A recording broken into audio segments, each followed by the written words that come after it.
gonna make me my own. Yeah. Yeah, be quiet. Nah. I'm something different, nigga. I'm extraordinary. You extraordinary. I'm something different, nigga. I'm extraordinary. You extraordinary. I'm something different, nigga. I'm extraordinary. You extraordinary. I'm something different, nigga. I'm extraordinary. You extraordinary. I'm something different. Breathe smoke in my heart, pump liquor, and I got the DNA of a real ass nigga. My swag so cold, it'll make a bitch shiver. Got these hoes on my dick like they tryna get delivered, but I ain't the postman. I go hard in the postman. Your bitch is a pro hoe.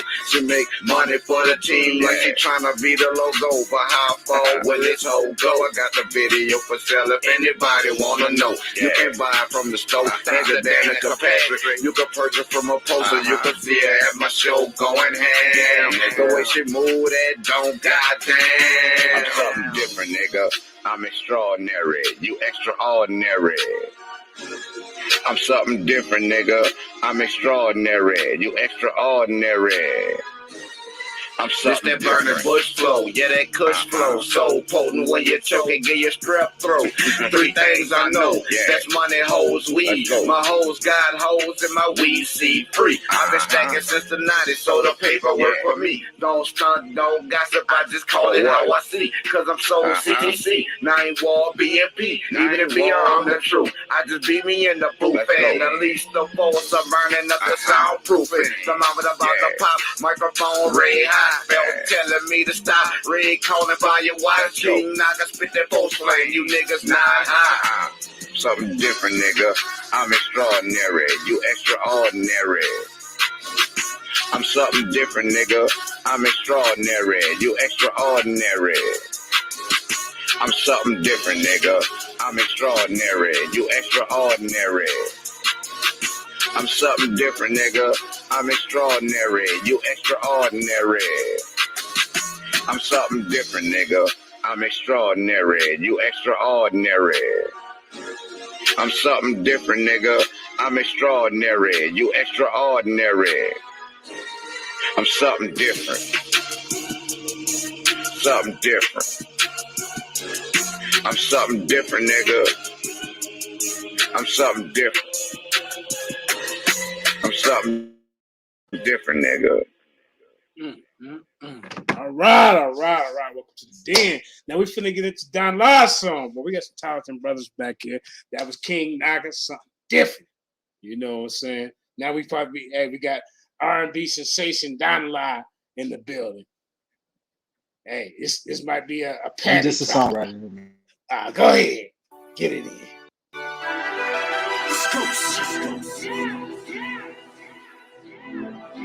I don't wanna fight no more. I just wanna find my keys. I just wanna be alone. Didn't wanna start no war. I'm just trying to find my peace. I just wanna be alone. And I know that nostalgia can bring the wildest of dreams alive. And that's why realizing some things sometimes can just take a while. Does that make you cry? These thoughts still revolve around us. Cause I can't decide, but it all feels so lonely without love.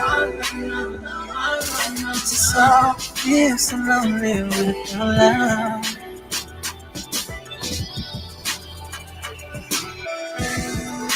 Was it really a challenge? Been chasing after some feelings. I'm feeling as real as hours. I swear I'm as real as y'all. Willing to risk it all. Lay all my chips on the table and tell the dealer to call. Better I leave with nothing and never know if she bluffing, but now she don't wanna talk when I bend her against the wall.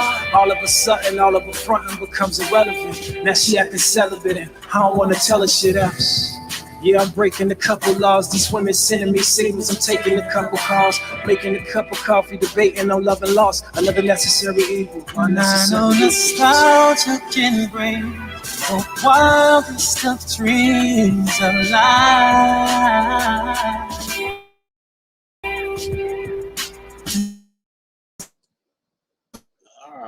All right. All with the stars. All right. Oh, there you go. All right.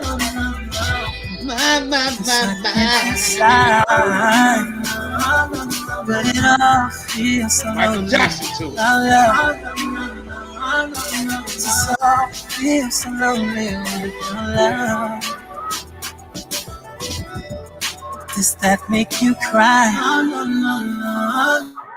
Do your thoughts still revolve around us?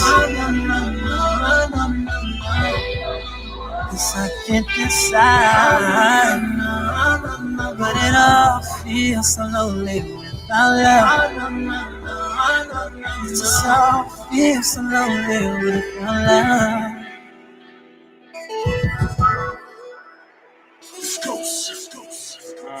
Right. Woo, that was fire right there. I ain't Hey, gonna lie. yeah, I go might ahead, want that song man. right. Don Love. That was pretty cool. No, man. Hey, Appreciate Yeah, it. send me that put jump. my Send me that album jump whenever out, you do man. it. You know what I'm I got saying? you, Make bro. you want to put my album out. You know. Well, let's get to it, man. We got some talented people in the den, man. I didn't know Don Law had it in him like that. I know King Naga gets it in. You know. So that was almost like a panty dropper. This supposed to be a family show, god dang it. We're going to have to cut it down, play that after dark. All right. So it's about to go down in the den, bro. Hey, we ain't had a debate in a while, man. Well, wait. I forgot I beat dude 2 days ago. But anyway, the champ is here. The people's champ is here. The den is here. We back. You know what I'm saying? We got another debate tomorrow going down, man. What's that brother name? Corey TKO Dawson versus Zion Warren, Flat Earth, Round Earth. Then Zion Warren's coming back with Greg Phillips. We're going to be taking that one on. I think we're going to try to get it over on FOP channel. You know, he feels more comfortable over there, but he's still with the den. He's still doing his thing. All right. So what we're going to do, man, we're going to introduce everybody on the panel. Then we're going to let the debaters introduce themselves. They're going to tell you the title of this topic, man, because I be messing it up. But we're going to go ahead and let Sister Karima start off with the introductions. Go ahead, Queen. Hi, I'm Sister Karima.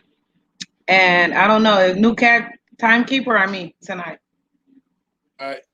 We'll find somebody to do it. Yeah. I know, I'll do it. I'll do it. Okay. Well, yeah. I'm your timekeeper for tonight, and I'm here for a good debate. So may the good debater, best debater win. All right. That was Sister Karima. You know, ladies first, always in the den.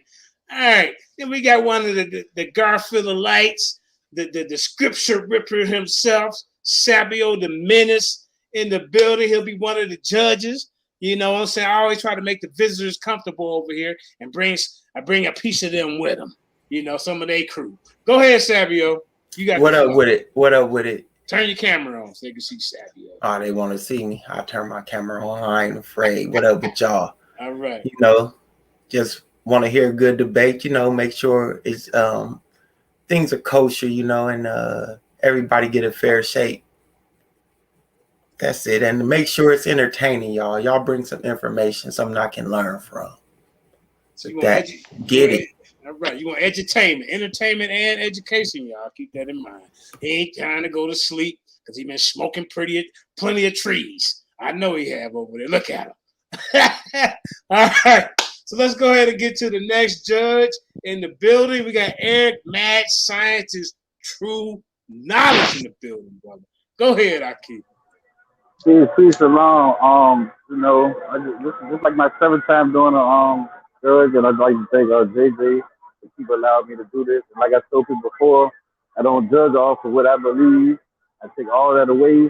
I look at it like I'm a new student, and I'm learning from 2 people. And I basically focus on the sources, historical facts, and debunking. That's the main things I like to look at and see how determine the win. So just, you know what I mean? Hopefully you have a good fight today. All right. And the next judge we got is Mr. Yashar, Mr. Detroit Red himself, Terry Winfield. Go ahead, Al.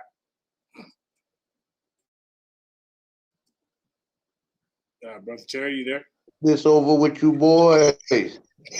I ask that you brothers bring the truth out, represent the light and intellect of Black people. We the shiznit, y'all. Y'all boys do y'all thing. All right. Can you kind of tell us what you'll be basing your judgment off of, please? Okay,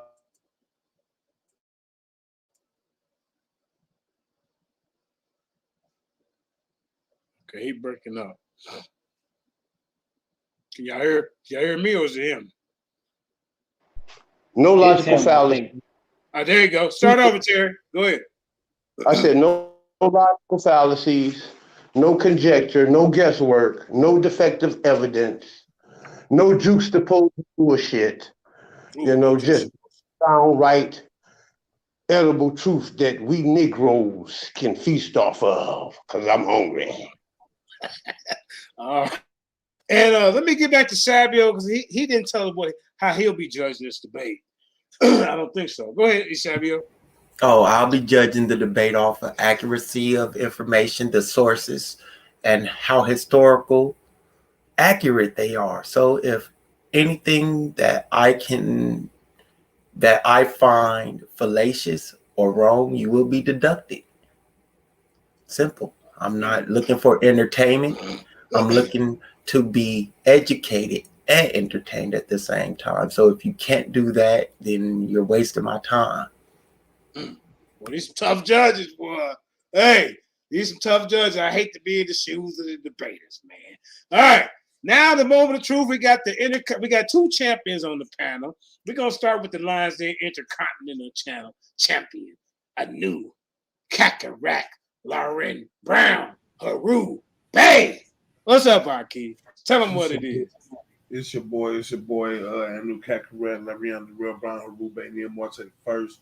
You know what I'm saying? Representing Naga World, Lions Den, you know what I'm saying? The building, Blood Over Wine Records. You know how we do it.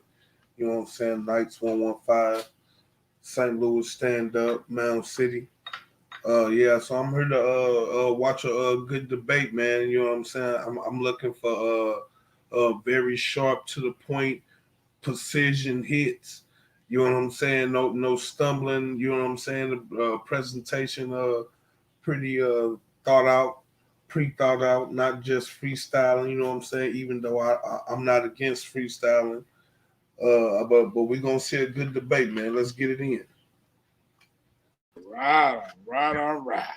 And now, last but not least, man, we got the Lions Den champion in the building, Yehudin Aaron in the building. He ain't playing no games. I'm trying to tell you.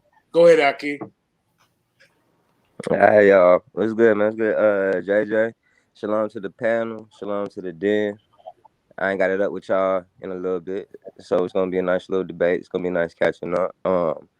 I'm looking forward to this. Like everybody said, I believe we got two very good debaters in here and a good topic. So I believe they're presenting something surrounding the esoteric origins of the Israelite religion. I saw Israelite religion in the title, so I'm very interested with the religion aspects of this. So, but I'm gonna be paying attention, man. And y'all brothers, go ahead and get at it, man. Shalom, y'all.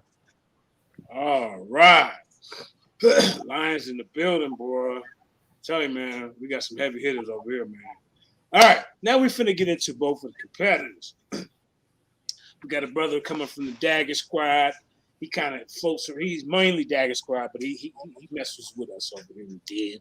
Brother Don Lod, R&B sensation.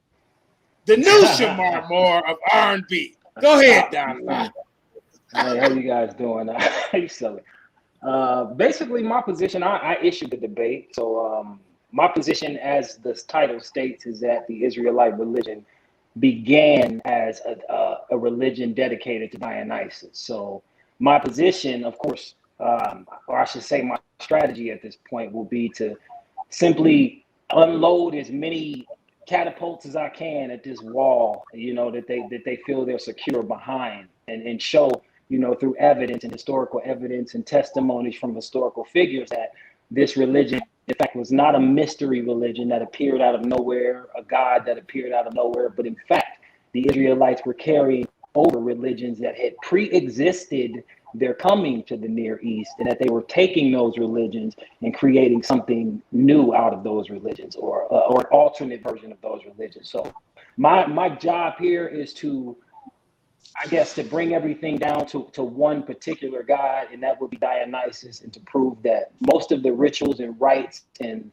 priestly orders, from the king setup to the Garden of Eden epic to Revelations, the whole book is littered with Dionysian culture, and we're going to prove that tonight. So if we can prove that, what we have proven is that this is not some new culture that appeared with some new god that introduced some new format to the people, but this is actually a pre-existing culture. So that's my stance tonight. All right. Rodney Little said, what's the topic tonight? So we're going to let King Naga come in and introduce himself and kind of reiterate. Mr. Rodney Little, welcome to the Den, brother. I appreciate your support. Come on in, brother King Naga. Go ahead and introduce yourself, and then go ahead and tell everybody, you know, what angle you coming from and what y'all debating about. Peace and blessings to the panel, to the judges, and to the viewers out there watching this debate. I hope y'all are listening to learn, you know what I'm saying, and watching to learn. My position is basically that the Israelite religion originated from Canaan. You know what I'm saying? It's like, and I'm going to really deal with Genesis to prove it. You know what I'm saying? Because before the Israelites had a god, Yahweh, it was El Elyon, which is a Canaanite god. And even Yahweh comes from the Canaanite pantheon. And you find them worshiping El and Yah, you know what I'm saying, from the Babylonian period all the way till, you know, I want to say 400 or 500 BC in this area between the Levant and the Nile Valley. You know what I'm saying? So they had their religion, the origin of their religion is Canaan. And when you realize that Canaan is in close proximity and was ruled by Cushites, then it's unmistakable that if you're going to place the origin of Israelite religion anywhere outside of Israel, it has to be either Canaan, Cush, or Kemet. You know what I'm saying? And that's my stance, and that's the information I'm gonna bring out, and I hope the people are edified by it. All right, man. Man, this is gonna be a good one right here, man. I'm trying to tell you. All right. So basically, shalom to Corey Dawson.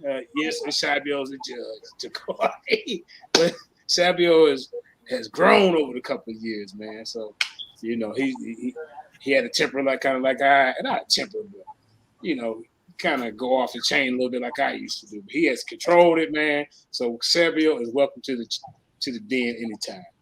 All right. So who's starting off first right here? And a new Kakarot, can you keep time or do I need to? Yeah, you probably keep time. Okay, right? I can do that. Okay, and your queen out there says she loves you. You know what I'm saying? Ain't nothing wrong with black love. That's all right. Donnell, brother Don got it heated up in here. You know what I'm saying? You know, but let's go, man. Let's go. So who's starting it up?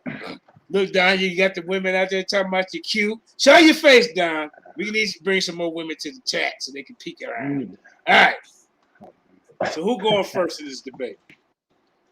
I don't mind going first. Brother Don going first. All right, go ahead, turn your camera on, family, so everybody can see you. And you know, need to show the camera. You don't hide around here. Now you hide, can you know what? You can cut your hair. What's going on? It don't matter if you don't want to show your face. That's all right. But I like to interact with the crowd, you know. But that's on you. I show my face in the beginning just to give. Yeah, in the beginning, you know, just show your face and people know what they're dealing with. You could be catfishing, you know. Oh God, you said. But you get your PowerPoint ready. We ready whenever you're ready. I'll keep the time. Shout out to Alter's Millsap, real Egyptian brother. You know. All right, Go ahead. We can get this. Okay, let us know when you're ready. Let's read. All right, there you go, brothers. You know, interact with the crowd like that, man. You know what I'm saying? Okay, I mean, I got a lot of information, and I'm kind of in the precarious situation, but I like to be in that. So looks like you smoked a couple of blunts before the show, but that's okay. No, I got allergies. Let's go, man. Go ahead, brother Don. 129. All right, time starts. It's 7:40.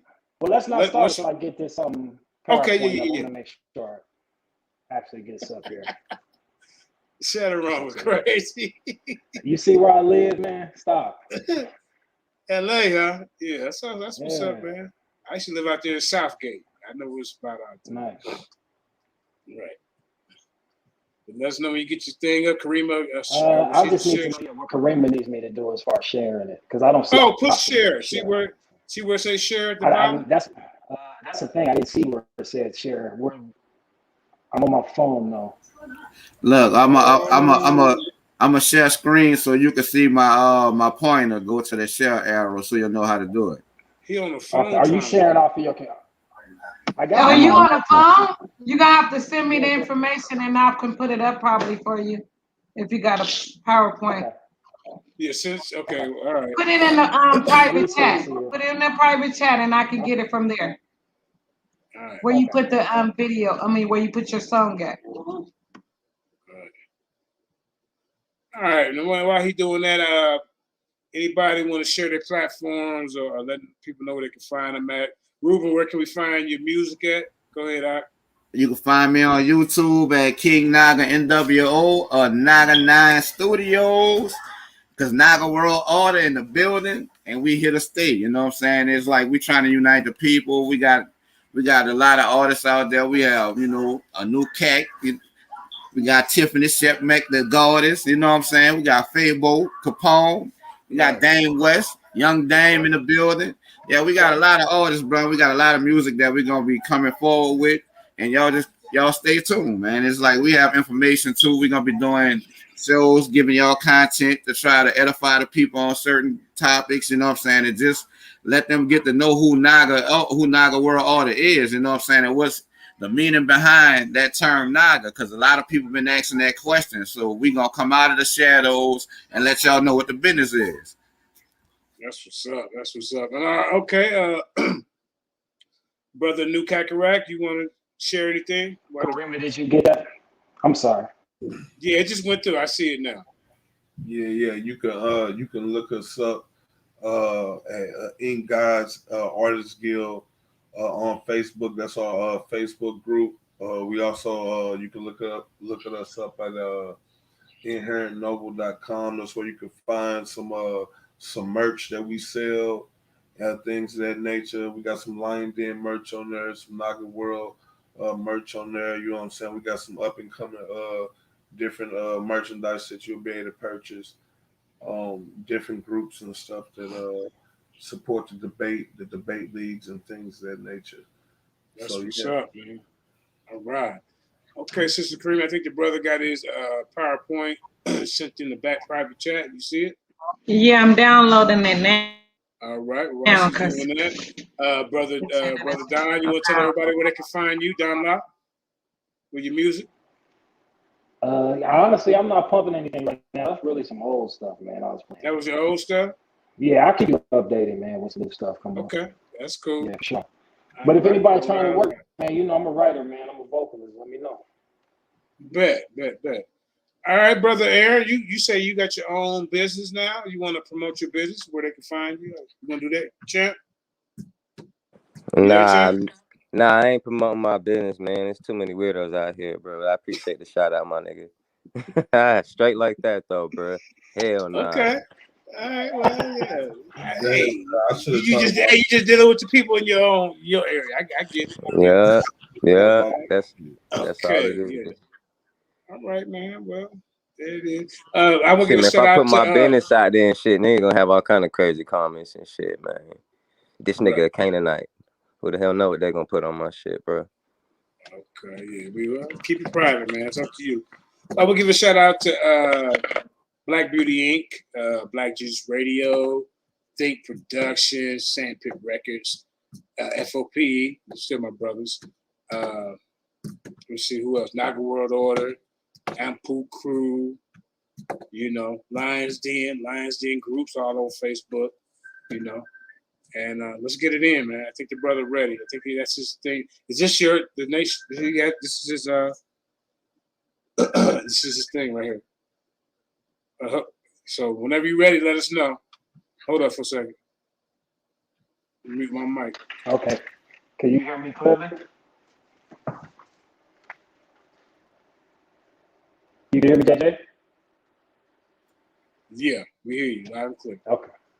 Okay. So the time is 7:45. You got to my time. I'm on Mountain Time. You got to 8 o'clock. Let's get it.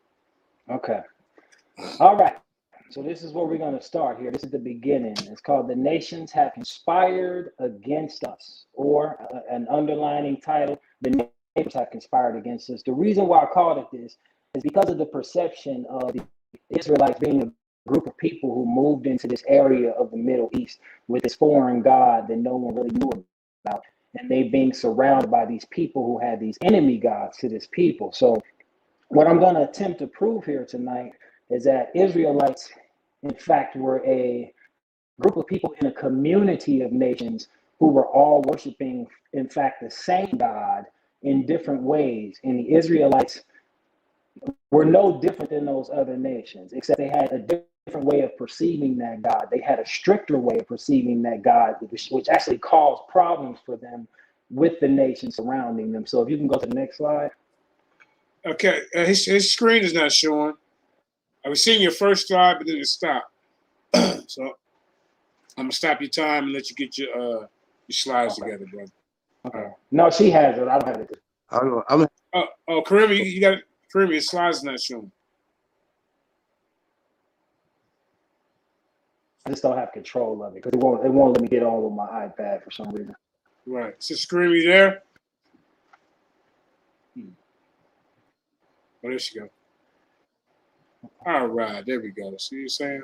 Everything works out. Oh, now it's off again. Did she get the right one? Well, she's trying to work out the kinks, I think. I apologize, everybody. Okay, yeah, every time I come back, so I'm just going to go down. I'm just going to listen to him and go down. But every time I come back to the screen, it goes off. So just tell me when to go down. Something going on because I'm over here getting technical difficulties. I'm going in and out, in and out. So would you want to listen to it from the crowd, Terry? That way you hear the whole thing.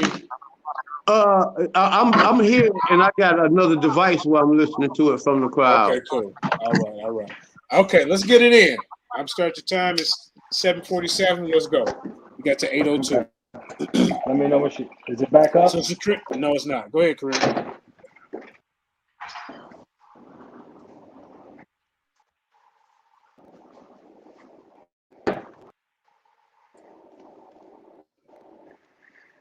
I stopped your time. Okay, there you go. All right. Go ahead, Sam. Okay. She need just drop back a few slides. I don't know where she is right now. Golden calf of Dionysus revelary. Start from the beginning, Sister Kareem. All right, go ahead, family. 7:48. You got the 8:03. Go ahead. Okay, so go to the next slide, Sister Kareem.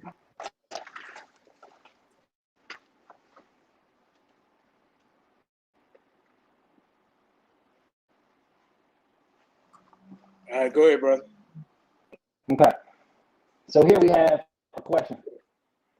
Whether or not what we experience at the bottom of Sinai, and I think this is not the right one she has, but I'll work with this one anyway. When you had Moses dealing with the children of Israel coming out of Egypt, you had a situation where when they went up to the mountain, when Moses went up to the mountain, he had taken longer than the people, ready for him to be gone. When he came back, of course, the people were involved in some worship that was considered to be, idolatrous or whatnot. So as we know, Moses broke the 10 Commandments. He was completely, upset with everybody. But here, Exodus 32:6, it says the people got up early the next morning to sacrifice burnt offerings and peace offerings. After this, they celebrated with feasting and drinking, and they indulged in pagan revelry. Now, I want you to keep that in mind. Now, down here it says, in a world of Bacchus worship filled with untamed revelry and drunkenness, madness, and unbridled ecstasy, a unique people arose in the Near East with a legend of an Adamic family who were chosen not only to carry the mantle of the Dionysus history, but also to order and correct the many errors surrounding his mystery. So go to the next slide.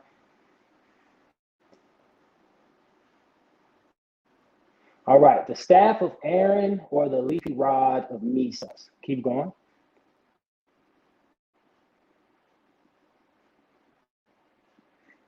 Okay, this is an excerpt from Exodus 17:4. And this is God talking to the Israelites at the tabernacle when they're having a problem deciding who is going to be the anointed one. So there's a commandment that goes out for all the men to bring their rods to the tabernacle. So here, Exodus 17:4. It says, then you shall place them in the tabernacle of meeting before the testimony where I meet with you. And it shall be that the rod of the man whom I choose will blossom. Then I will rid myself of the complaints of the children of Israel, which they make against you. Exodus 17:4. Now, if we get a little closer here with this text, the Orphic film from 41 to 86. This is a Greek or Orphic song that was written to someone called Moses. And if you have any idea who Moses is, this is one of the epithets of Dionysus. Some say that the Egyptians will refer to him as Moses, but this is an actual Orphic song to Moses. So in this, it says fumigation from Storax. Call Thesmorphus, the spermatic god Dionysus, of various names, who bears the leafy rod, Mesis or Misa, ineffable, pure, sacred queen, twofold. And then another name for Dionysus is Ethiopius, the male and female scene. So down at the bottom here, you see depictions of Aaron's rod being chosen as the leafy rod. And you have his brother, of course, Mesis, who was with him when he was given this rod, or when Moses was originally given this rod. So you have a story from the Greeks, which is given this legend of this, whoever this Mesis is, who carries this leafy rod, that's supposed to be an exact counterpart of Dionysus. And then you have Moses himself in the Bible, in the book, carrying the exact same rod with his brother Aaron. So keep going.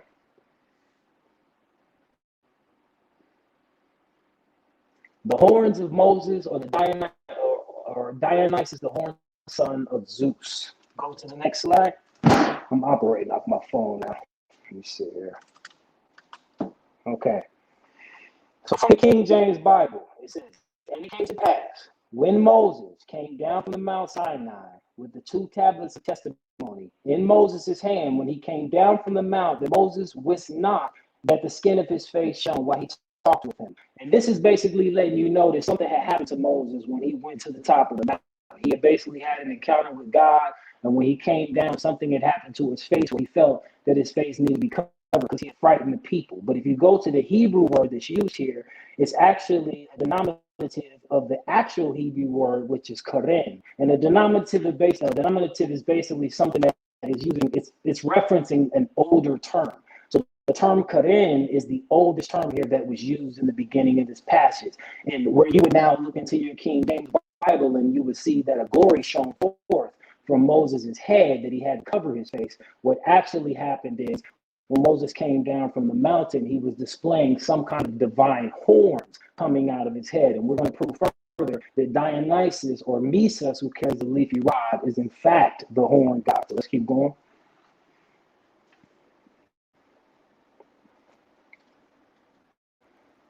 Okay, once again, and I'm just hitting you with just a few obvious connections here in history. Now, the first Jews who actually were given the ability to come into Rome when Rome was being established, they were actually expelled from Rome. And they were expelled in 139 BC with Chaldean astrologers by Cornelius Hispanus. And this is what he said to them when he expelled them. He said, Cornelius Hispanus, the progenitor, in the year of the continent of Marcus Pompilius Lanius and Lucius Copernicus, ordered the astrologers by an edict to leave Rome and Italy within 10 days, since by a fallacious interpretation of the stars, they perturbed fickle and silly minds, thereby making profit of the lies. And then it goes on to say that the same praetor compelled the Jews who attempted to infect the Roman custom with the cult of Sabazius to return to their homes. And what's unique about this passage is when you look at this date, you have a group of Jews who are in Rome who are proselytizing in the name of Sabazius. And for those of you who know the history of Dionysus, Sabazius is yet another epithet of Dionysus. So they are now kicked out of Rome for attempting to, what the Romans consider to be, infect the Roman custom with this custom. Now, what's unique about the time frame is this is the time frame when the land of Israel is under the rule of the Maccabees. This is a time frame when the Maccabees have taken control of Israel. They are said to have expelled those people who were trying to implement a counterfeit version. It says in the histories that Antiochus Epiphanes forced the Jews to worship Dionysus. He forced them to celebrate the procession of Dionysus on his birthday. You can go to Ptolemy in Egypt, where he forced the Jews to receive the mark of Dionysus, which later became the mark of the beast. But the Maccabees are the group of people who fought to get these counterfeit people out of their land. But here you see smack dab in the middle of the Maccabean rule, there are Jews in other lands proselytizing to the cult of Dionysus. Let's keep going. Why are the, go ahead, this is an old version. I don't know, I must have sent the wrong one, but I'm gonna work with this one, man. This isn't the updated one that I had for tonight. I must have sent the not the latest one, but keep going. The next one, please. Okay. In about 55 BC, the Roman moneyer Aulus Plautius issued a denarius with a peculiar reference to Judaism. In his reverse inscription, a verse bears a turtled head of Sybil, probably a reference to the Megalian game, sponsored by Rome. And then it goes down to say, at the bottom here, the legend inscribed on the reverse, of which 150 different die types are known, is Bacchus Judaeus. And if you go to the bottom, it says, a little after, this is another reference to the same period. It says, a little after Pompey came to Damascus and marched over the land, at which time there came ambassadors to him from all Syria and Egypt, and out of all Judea, also for Aristobulus, had sent him a great present, which was a golden vine of the value of 500 talents. So what this is basically referencing is two different events where you have in 55 BC a coin being minted with a mysterious ruler in Judea being called Bacchus of Judea, which Bacchus, of course, is yet another epithet of Dionysus. And then under this, they're testifying of a time when Pompey came into the land and every ruler came out to meet him, including this ruler called Aristobulus. And if those of you who know who Aristobulus is, this is a member of the Maccabean family. This is one of the founding members of the Hasmonean dynasty. These are considered to be zealots of the law. So at this time, the question has to be asked to why, for one, is there a ruler in Judea taking the name of Dionysus? And two, why is the leader of the Hasmonean dynasty presenting golden vines, which are a symbol of the Dionysian rites to a foreign ruler? Go to the next slide.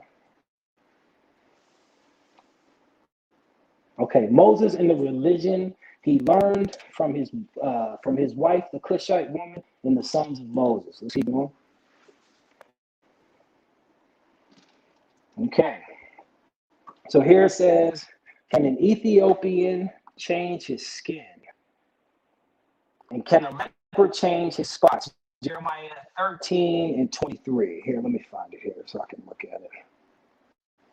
Okay, so at the top it says, can an Ethiopian change his skin or the leopard change his spots? Jeremiah 13, 23, King James. But in the Bishop's Bible of 1568, it says, may a man of Inde change his skin, and the cat of the mountain her spots. Here's a reference from Homer in the 8th century BC, where it says, Homer is the first to mention the Ethiopians, writing that they are to be found at the east and the west extremities of the world, divided by the sea into eastern as sunrise, western as sunset. The book of the Iliad Thetis visits Olympus to meet Zeus, but the meeting is postponed as Zeus and the other gods are absent, visiting the land of the Ethiopians. And then at the bottom, there is a picture here of Dionysus, historically tied to the leopard. We will show you here soon that Dionysus is also considered Lord of the Ethiopians, that the original religion of the early Ethiopians was a rendition of the Dionysian culture. But here it says, this is a quote from Herodotus, where it says, the men are taller concerning the Ethiopians, handsomer and longer lived than anywhere else. The Ethiopians were clothed in the skin of leopards and lions and had long bows made of the stem of the palm leaf. And that's by Herodotus. Go to the next slide.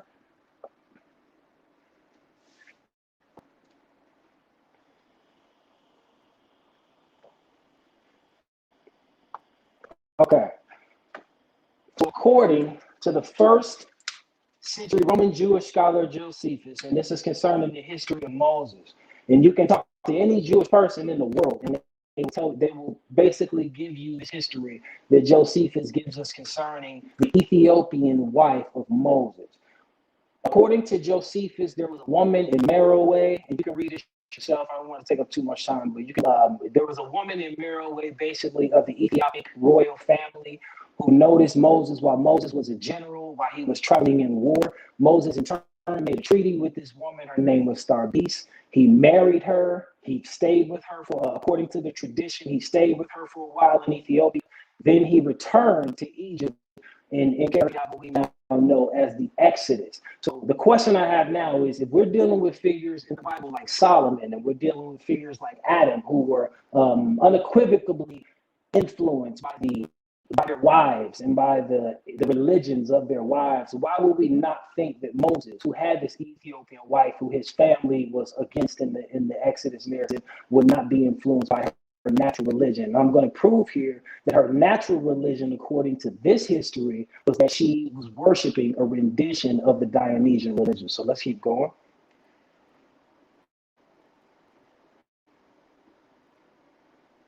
Okay.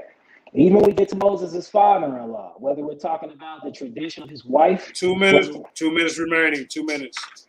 Okay. Even when we get to Moses' father-in-law, we're talking about Jethro, who people mistakenly call a Midianite, but who was actually a Kenite.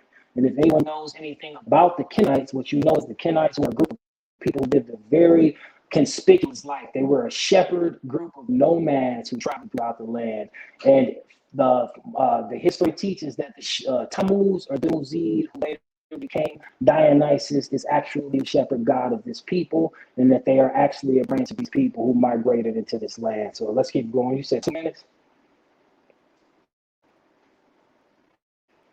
All right, and I'll stop right here just so he can go. I want to try to find this slide that I gave her. You still have a minute left, minute and 30 seconds left. Okay, so I'll use that minute to say this. Okay, the point that I'm making here is, when you're looking at the founder of the Israelite religion, which is Moses, there is no Israelite religion without Moses. And you're looking at the fact that every element, every aspect of Moses's being was reflective of a Dionysian religion. So much so to the point where ancient philosophers concluded that the Israelites were just worshipers of Dionysus, simply just looking at the way that they did their thing. There's no way that you can make the argument that this is a God who brought something new to the table. This is a God who took from older things, remixed those older things, and then republished them to the world as a new religion. So I'll stop right there. All right. Brother Don Locke coming out with the heat. You know what I'm saying? So I hope the judges, hope y'all taking notes, you know, so we're going to make this a very fair debate. So hopefully the judges is paying attention. All right, we got King Naga coming up for the bottom of the first round. You know what I'm saying? This brother, I've been knowing him for a while, so I can't wait to hear his information. Let's go.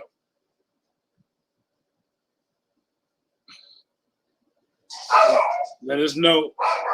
Rubens, let us know when you All right, give me a second to get my screen up. Okay, I gotta answer the door real quick.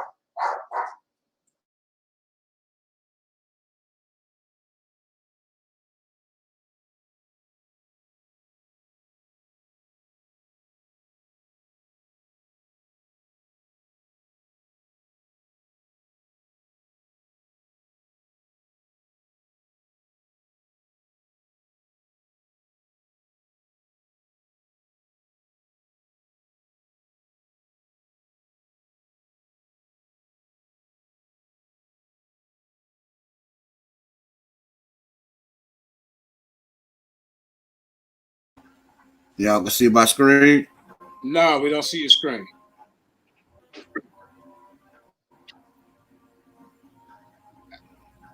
All right. There's your screen, brother. All right. You ain't sharing it, but it's okay.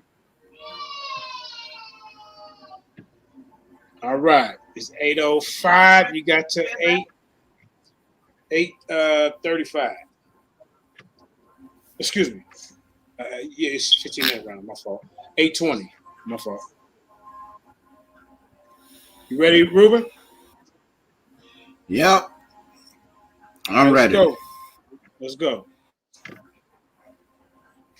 You got to 8:20.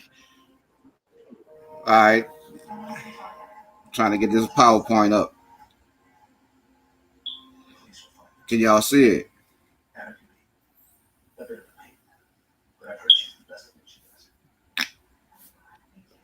Not yet.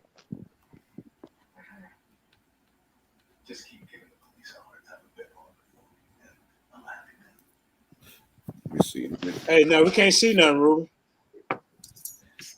Okay, now we Let me can. come out. There you You go. see it now, Reuben. You see it now. I'm gonna just stay right up. I'm gonna stay on this one. Man. Right, there you go. All right. The Israelite religion originated from the cult of Dionysus. It's a no for me. The cult of Dionysus was strongly associated with satyrs, centaurs, and Selene, and its characteristic symbols were the bull, the serpent, tigers, leopards, the ivy, and the wine. The Dionysia and Linnea festivals in Athens were dedicated to Dionysus, as well as the phallic processions. Initiates worshipped him in the Dionysian mysteries, which were comparable to and linked with Orphic mysteries and may have influenced Gnosticism. Orpheus was said to have invented the mysteries of Dionysus. The cult of Dionysus traces back to at least Mycenaean Greece, since his name is found on Mycenaean Linear B tablets as Dionysus. Dionysus is often shown riding a leopard, wearing a leopard skin, or in a chariot drawn by panthers, and may also be recognized by the thyris he carries.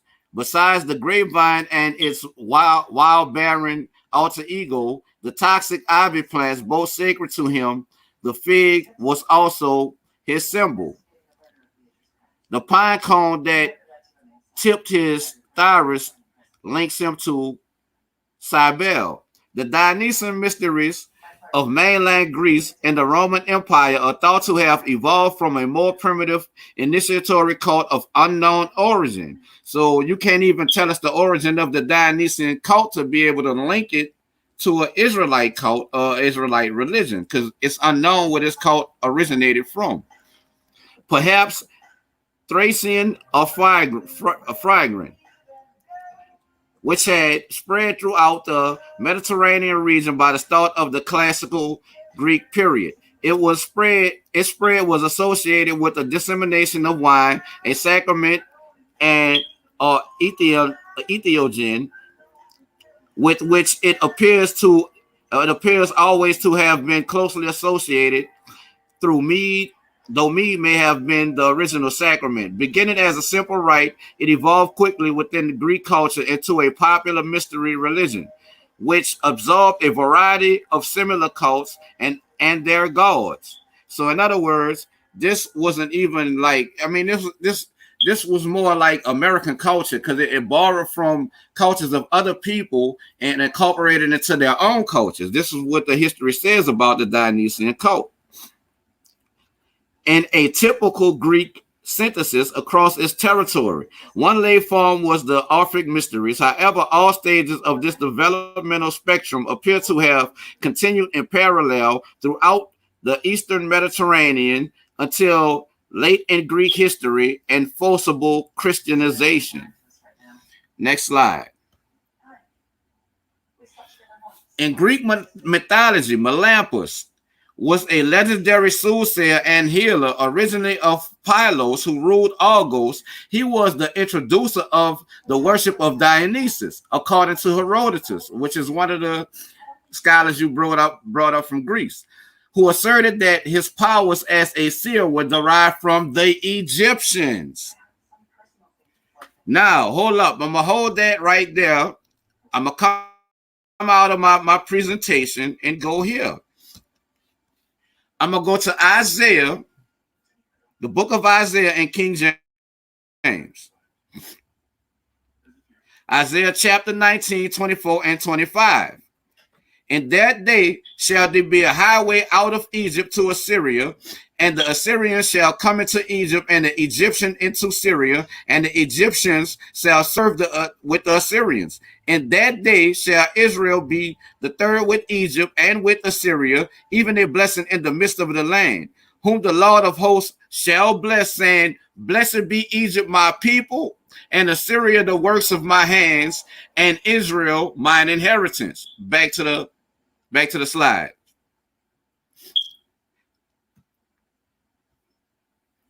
Again, Herodotus, who asserted that Melampus's power as a seer was derived from the Egyptians, and that he could understand the language of animals. A number of pseudepigraphal works of divination were circulated in classical and Hellenistic times under the name Melampus, according to Herodotus and Pausanias. On the authority of Hesiod, his father was Amatheon, whose name implies the ineffable or unspeakably great. Thus, Melampus and his heirs were Amatheides of the house of Amatheon. Next slide.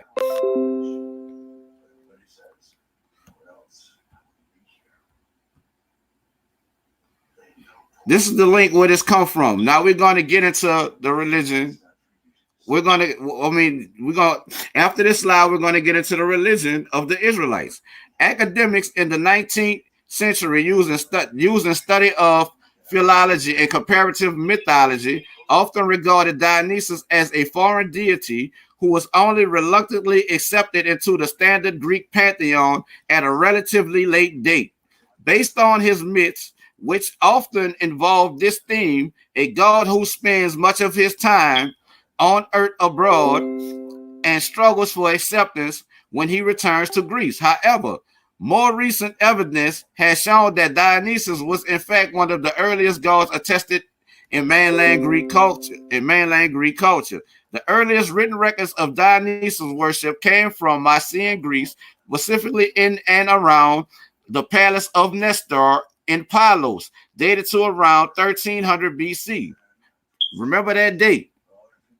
Thus, the details of any religion surrounding Dionysus in this period are scant.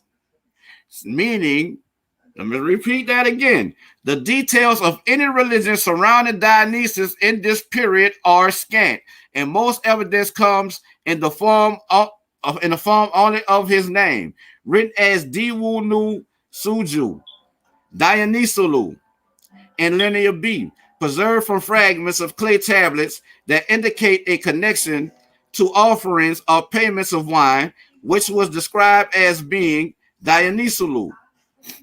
References have also been uncovered to women of Oina, the place of wine, who may correspond to the Dionysian women of later periods. Next slide.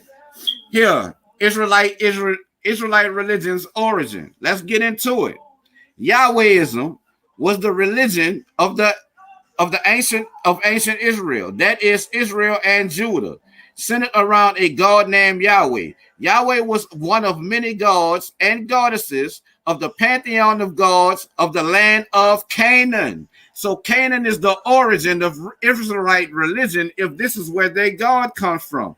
Their God originates from out of the Canaanite pantheon. This is an unmistakable fact. They even wrote in the Canaanite language and spoke a Canaanite dialect. So it would be fitting that their culture also come without a Canaan, because language highly influences culture. That is also a known fact. The southern the southern portion of which would later come to be called the land of Israel. Yahwehism existed parallel to Canaanite polytheism, and in turn, it was monolatristic, primitive predecessor stage of modern-day Judaism and its evolution into monotheistic religion. Despite the fact that modern Judaism and Yahwehism are both based on the veneration of Yahweh, there are clear distinctions between the two belief systems. Unlike the religion that would descend from it, Yahwehism was characterized by henotheism, monolatrism, which recognized Yahweh as the national God of Israel, but nevertheless did not explicitly deny the existence of other gods of ancient Semitic origin, such as Baal, Asherah, and Astarte, though this did not always allow their individual worship in conjunction to Yahweh. The exact transition between what is now considered monolatristic Yahwehism and monotheistic Judaism is somewhat unclear. However, it is evident that the event began with radical religious amendments, such as the testaments of Elijah and the reforms of Hezekiah and Josiah, and they had all been fulfilled by the end of the Babylonian captivity. When the recognition of Yahweh as a sole God of the universe had finally secured a majority of the Jewish people, see Deutero-Isaiah, some scholars believe that the monolatry was also encouraged by religious reforms of David during the United Monarchy. However, the United Monarchy and the actions of David are subject of heavy debate among archaeologists and biblical scholars. Let's go further into it. El, or El Elyon, was the first. The center of ancient Israel's religion through most of the monarchic period was the worship of a god named Yahweh. And for this reason, the religion of Israel is often referred to as Yahwehism. Yahweh, however, was not the original God of Israel. Let's repeat that. Yahweh, however, was not the original God of Israel. It is El, the head of the Canaanite pantheon. It is El, the head of the Canaanite pantheon, showing you a clear descent from the Canaanite pantheon of Israelite religion. Again, Yahweh, however, was not the original God of Israel. It is El, the head of the Canaanite pantheon, whose name forms the basis of the name Israel. And none of the Old Testament patriarchs, the tribes of Israel, the judges, or the earliest monarchs have a Yahwehistic name, i.e. one incorporating the name of Yahweh. It is unclear how, where, or why Yahweh appeared in the Levant. Even his name is a point of confusion. The exact date of this occurrence is also ambiguous. The term Israel first enters historical records in the 13th century BCE. So, if the name Israel entered the historical record in 1300 BCE, in the 13th century BCE, so that's like 1400 BCE, or 1200 BC rather, that's the same time period you have for the the emergence of the Dionysian cult, 1300 BCE. So how can this emerge in Mycenaean Greece at the same time that Israel is written into the historical record of the Levant? 2 minutes remaining. These are two different geographical locations. You know what I'm saying? So you have a time gap there that you got to cover. You have distance you have to cover for these two cultures to mix and intertangle with each other in the same time period for one to derive from the other. There is no attestation or record of Yahweh or even the name, let alone his origin and character. Well, I'm gonna get straight to it. Like, wow, there we go. El, the first. El, I can take all the way back to Igbo, because here you see El is represented by the bull, and that's why you see the bull in the symbol Naga World Order, and it is also once you go to Allah, Allah is connected to divinity in the Igbo culture, and El can be rendered as Ilu in the Igbo language, and that is also connected to divinity. It means exalted, or the exalted, or to exalt. You know what I'm saying? And Allah is one of the most important Igbo spiritual elusives in existence, next to Chukwu, because she represents the Mother Earth and is represented by the bull, represented by the leopard, and everything you find in the Dionysian culture. And you'll be hard pressed to push the Dionysian culture back further than the Igbo people, my brother. And I can connect them to Hebrew Israelites as well. Let him go his next round. And time. All right. Boy, that was a pretty interesting first round, man. So I'm not even gonna run my mouth. I'm ready for round 2 to get it in, man. Hope everybody taking notes. Terry, you still there? Terry,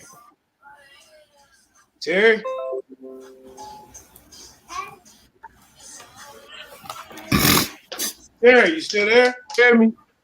Yeah, I'm here. Can you hear me? I had to make sure you didn't fall asleep. I mean, it's interesting stuff. Man, let me tell you, that was these boys banging too hard. Hey, no, they banging too hard over here. They banging. These boys banging. Yeah, that was all right. That was a couple of debates ago. You fell asleep. I want to make sure you're still there. Hey, let's go ahead. Hey. I don't want to hear no hey. Let's make sure you won't.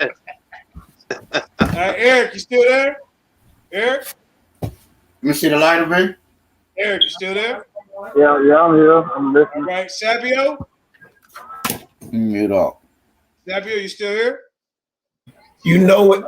All right. We good with the judges. Let's go to the second round. Don, let them know what you need to start on your PowerPoint. Keep going, sis. Okay, can you hear me? Yeah, we hear you. Okay, you can go back to you can go to where it says the sons of Moses. But I found it funny how that fluff that he kept throwing out there about the God of Israel and the history of Israel. Okay, well let's get your PowerPoint up first. Okay, well I'm gonna say this before the PowerPoint because I found that he threw out there that he kept throwing out the God El. So you ready to start, basically? You ready to start? Yeah. But let me get I'll wait to get the PowerPoint up. I'll say what I need to say. Yeah. Kareem, you there?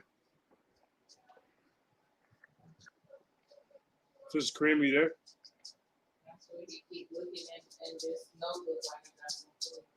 Hello? Man, it's rough.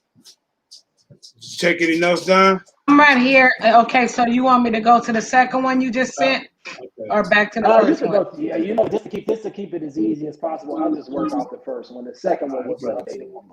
Man, this brother got 2 PowerPoints. Boy, hey, he's stepping the game up. Any of your debaters going against Don Live, you better be prepared to have 2 PowerPoints. All right. Let me get back to it. Man. Okay. So go ahead. I'll wait. My time to start, so I'll just wait.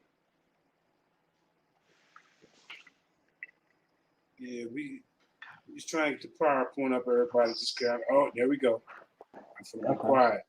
Let's get Sons of Moses. Your time is 8:23. Your time starts now.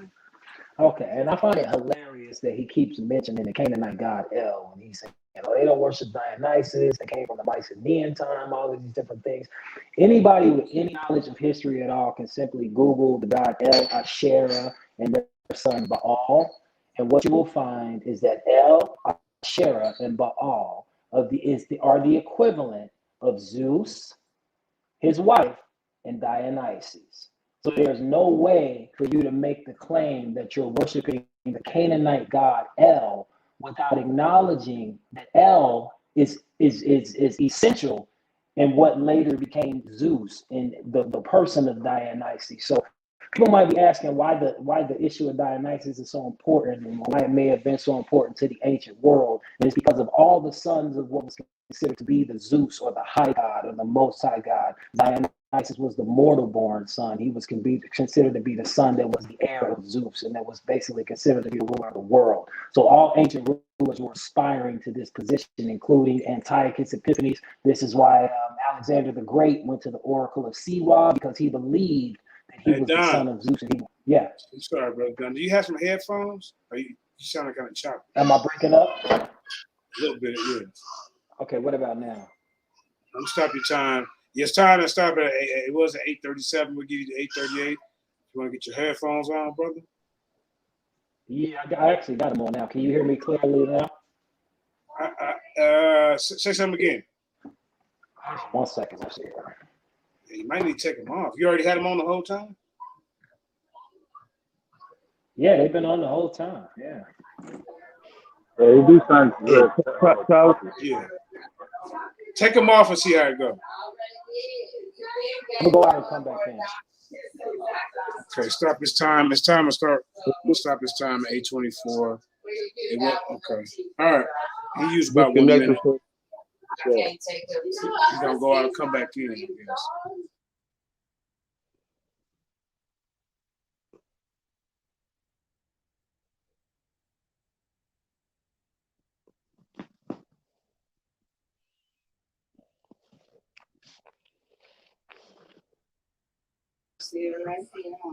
All right, we waiting on the brother to come back. I hope everybody taking notes. Brother Don saying that Israelite the culture from the Greeks. So it sounds like to me Dionysus. It's my first time ever hearing this. It's a pretty interesting topic. Brother Reuben saying nah, it's coming from Canaan. If you want to go back far, you know, he even said something about Bantu. So what about now? Can you hear me now, or is it still choppy? How y'all think you sound? I can't hear nothing. You sound good to me. You sound good? Okay. Yeah. I'm just right. For a second. Is it good, or is it cutting out or anything? Okay. Is it clear? No, you good. All right, you got to 8:40, bro. Let's get it. Okay, what point did you cut off at? Did you hear anything? Could you give me like a cue to where you stop hearing me? You asking me? Yeah, you sound good. You sound good. Mm-hmm. Okay, so you can start it back up. You can pull that slide back up if you want, Sister Kareem. Thank you.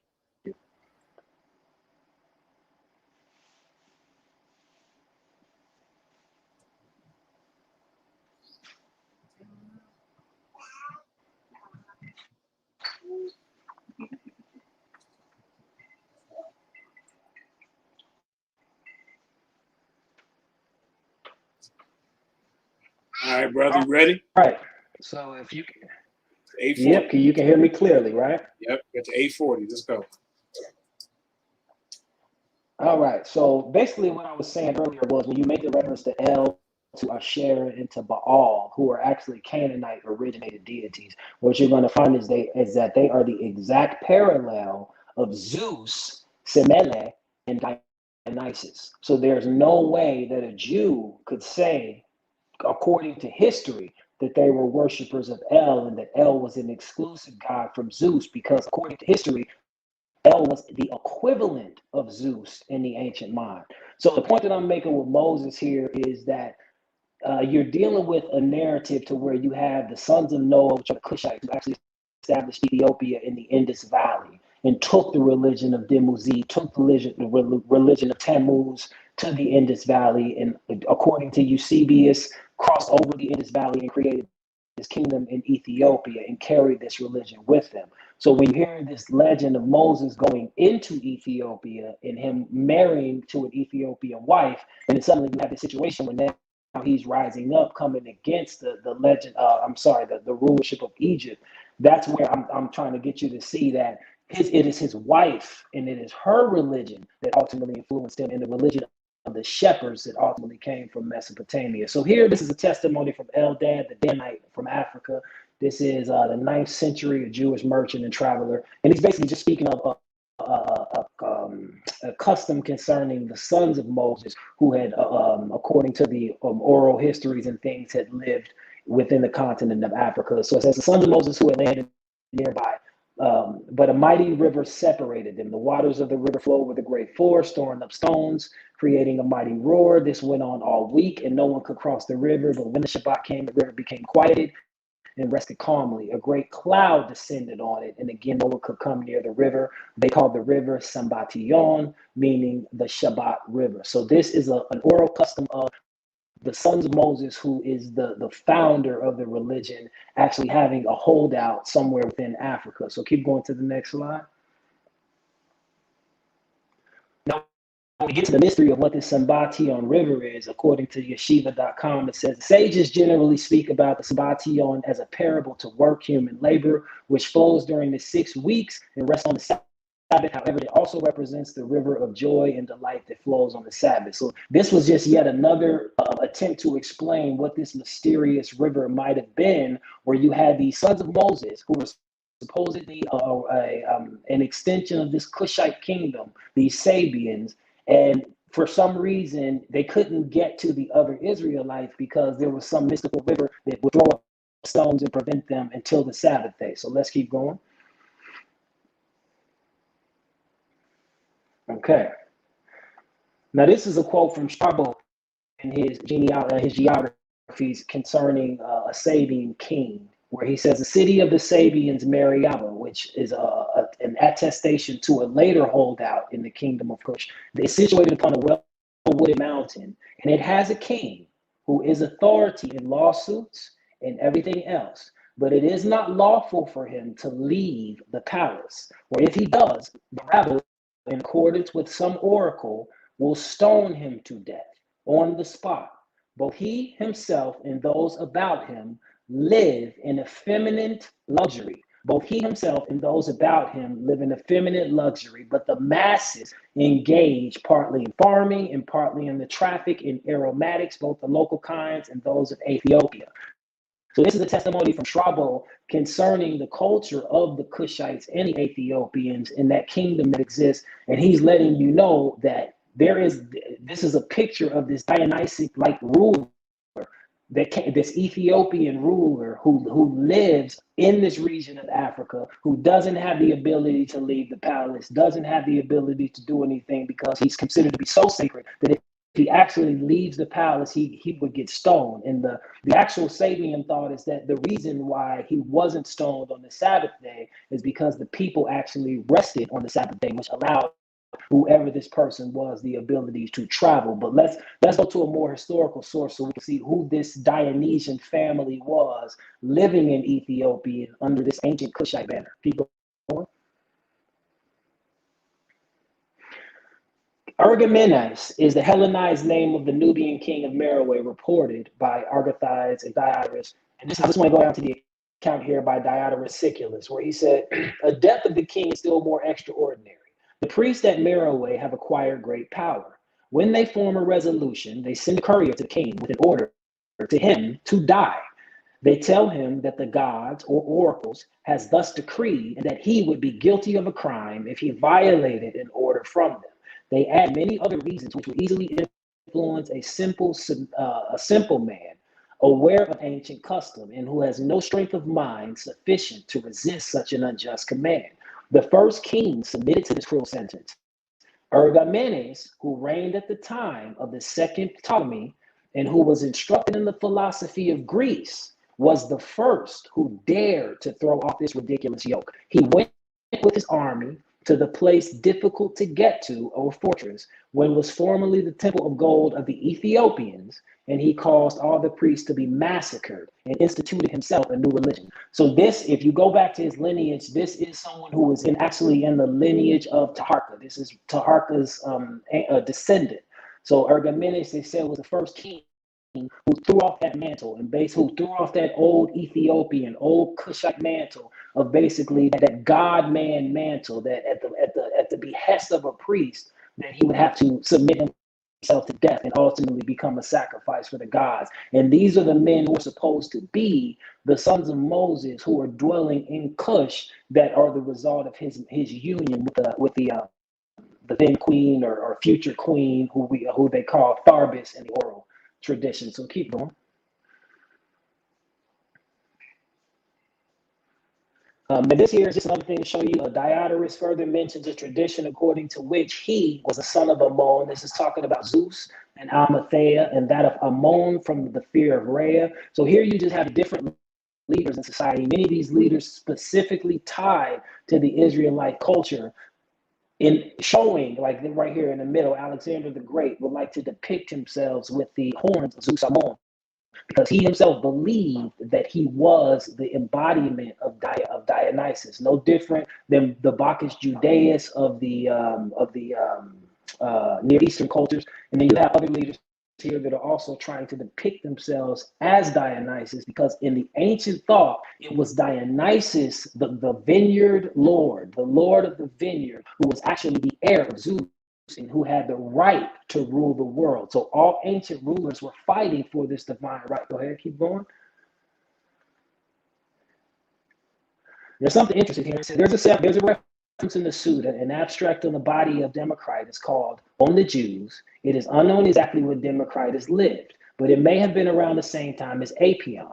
Democritus, the historian, Titus in the 2 books on the Jews, in which he says they, the Jews, used to worship the golden head of an ass, and every 7th year, being idle, they would bring to the altar a stranger, and bit by bit cut his flesh, and in this way destroy him. And then if you go down here, this is an interesting picture, because this is one of the earliest pictures in the Christian world of what is considered to be among historians a possible depiction. 5 minutes remaining. 5 minutes. Go ahead. Okay, am I clear or am I still breaking up? You're still clear. 5 minutes remaining. Okay, so here in the picture you will see this is called the Alexamenos graffito. Okay, and what this actually is, it's supposed to be a blasphemous picture that was found in AD Rome that they consider to be someone trying to mock the crucifixion of the Christ. So what you'll see here is a person that is seeing a worshiper that is standing before this figure that's on the cross, and then you'll see these Greek or Roman letters, and the translation here is that Alexamenos worships his God. So if you read it here on the side here, it says, the Alexamenos graffito blasphemio is a piece of Roman graffito scratched in the plaster on a wall in a room near the Palatine Hill in Rome, which has now been removed and is in the Palatine Museum. It may be meant to depict Jesus. If so, it competes with an engraved gem as the earliest known pictorial representation of the crucifixion of Jesus. It is hard to date, but has been estimated to have been made in 200. The image seems to show a young man worshiping a crucified, donkey-headed figure. And if we have the time, we'll get into the iconography of the donkey and why the donkey to every ancient culture was a symbol of Dionysus. This is why when you deal with Jesus on the cross, you see a figure who was hanging on the cross with a barren wreath, which we call a crown of thorns, wrapped around his head, because the barren wreath of Christ is supposed to be a symbol of the cursed vine of Dionysus, the wreath crown that actually grows with ivy vines, and it's supposed to be a symbol of prosperity. But keep going. Next slide. I'll finish on this one. This is Isaiah the prophet, chapter 5, and this is God speaking of his purpose in creating Jerusalem and the people of Israel, who they are to him. And it says, "Now will I sing to my beloved a song of my beloved touching his vineyard. My beloved, my well-beloved has a vineyard and a very fruitful hill. And he fenced it and gathered out the stones thereof and planted it with choicest vines and built a tower in the midst of it, and also made a wine press therein. And he looked that it should bring forth grapes, and it brought forth wild grapes.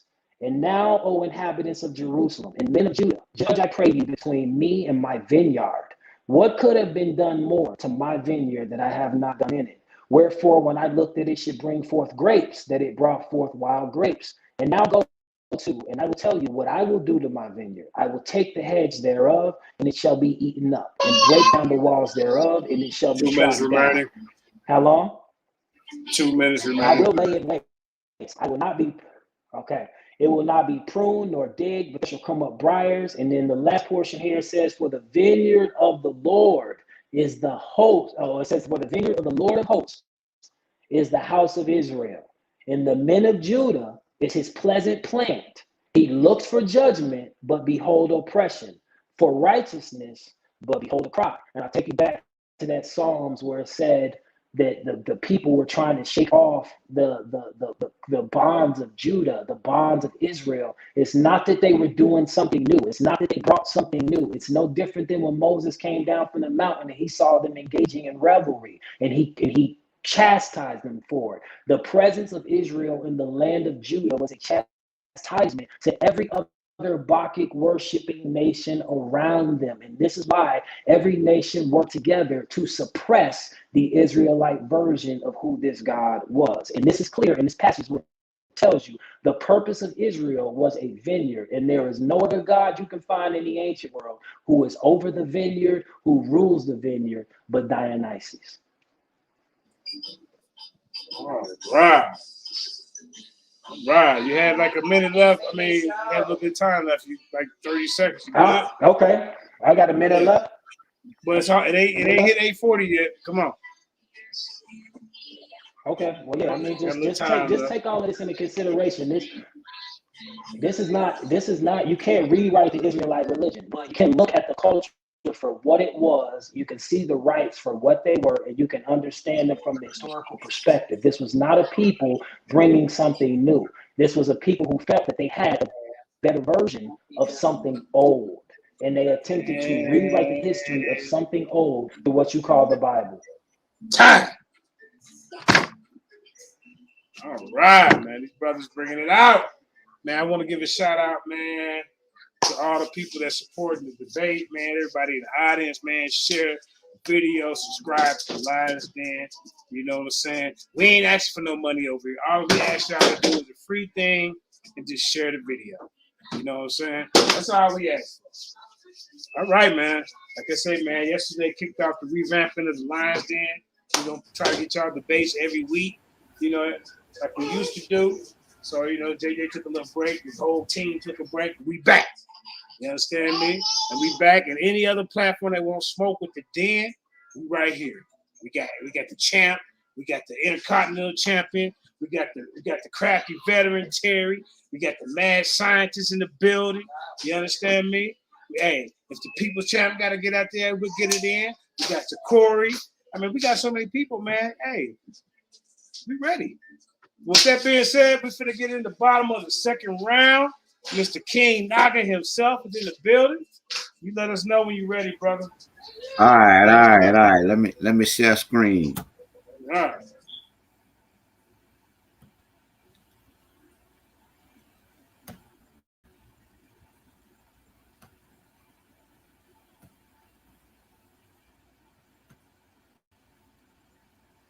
All right, now.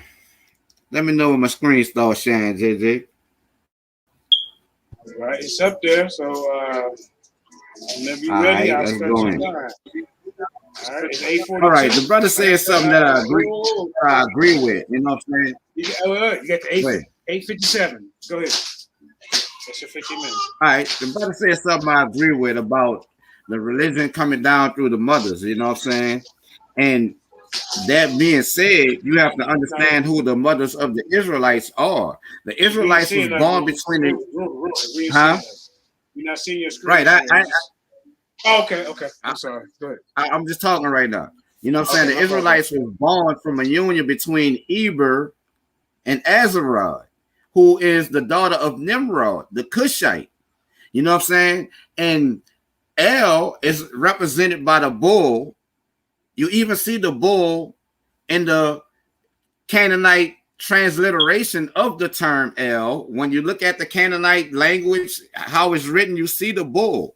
You know what I'm saying? And you find this connection between the bull god El and the Cushite god Atum, who was also worshipped in Egypt. You know what I'm saying? Atum was the god of Upper and Lower Egypt and was represented by a bull. And you find this connection between Zeus and these deities coming up out of Levant and the Nile Valley, because the historians, the Greek philosophers, they came to Egypt, to the Egyptian mystery schools to learn. This is where they get it from, the Nile Valley. So when you say that religion comes from our mothers are Cushites. You even brought that out with Moses and his Cushite wife. Here, I'm going to bring out one Greek philosopher, and I'll show you he's not the only one. The Greek philosopher Pythagoras from 580 to 500 BC learned the secret doctrine of numbers, the heliocentric system of the universe, music, astrology, astronomy, mathematics, and geometry from the powerful Egyptian magi before he established his own school of philosophy in southern Italy. Pythagoras spent 22 years in the temples of Egypt as an initiate in the ancient mysteries. This is where all of your Greek gods and all of your whole Greek pantheon can be traced back to Egyptian Nile Valley origin and by default Cushite. Like you said, the religion comes from the mothers, and the mothers of the Israelites through Eber are Cushite. Let me go back here. Let me bring up my PowerPoint one more time.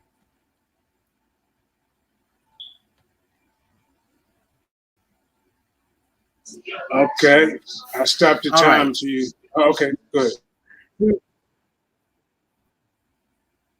I'm gonna bring up my PowerPoint one more time to go back to show y'all El and show y'all the bull right there in the name El. You know what I'm saying? And this bull could be also connected to the Egyptian Cushite god Atum. You know what I'm saying? Because you found that Abraham was in Egypt. You found that Eber was in Egypt. They died. You know, a lot of their religion was highly influenced by the Egyptians. Go ahead. King Nagi, your screen is blank. What you say? It's blank, family. It's blank. Yeah, we can't see nothing. Stop the time. I got it.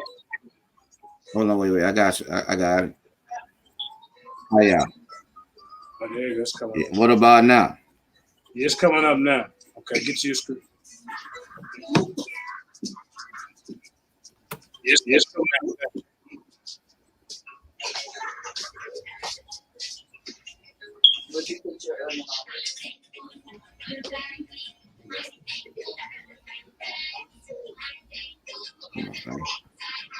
Stop the time, bro. So you get it together.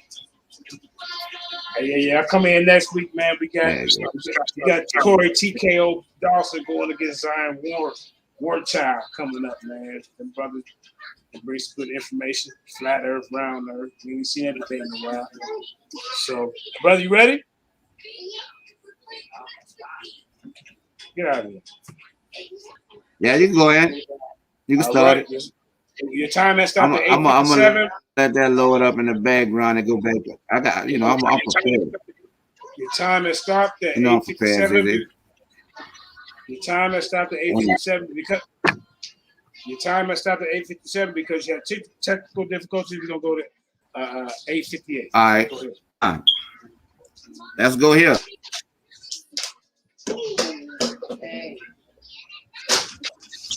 All right, I always got a backup plan, JJ. It's more than one way to skin a cat.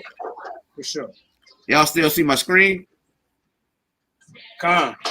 All right, this what you're looking at now is Genesis. I don't know my thing tripping. This is Genesis 17:1, the text analysis. And I'm going to go down and show y'all L, right?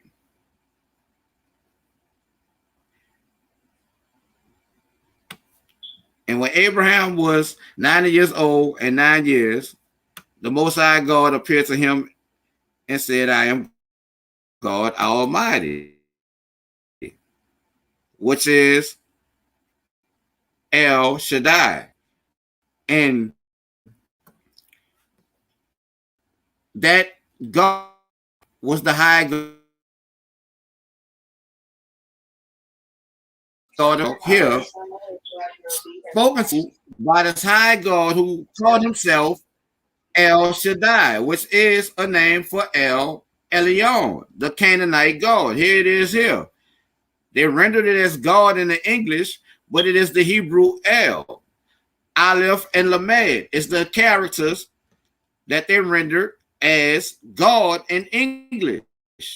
but the Aleph represents the bull.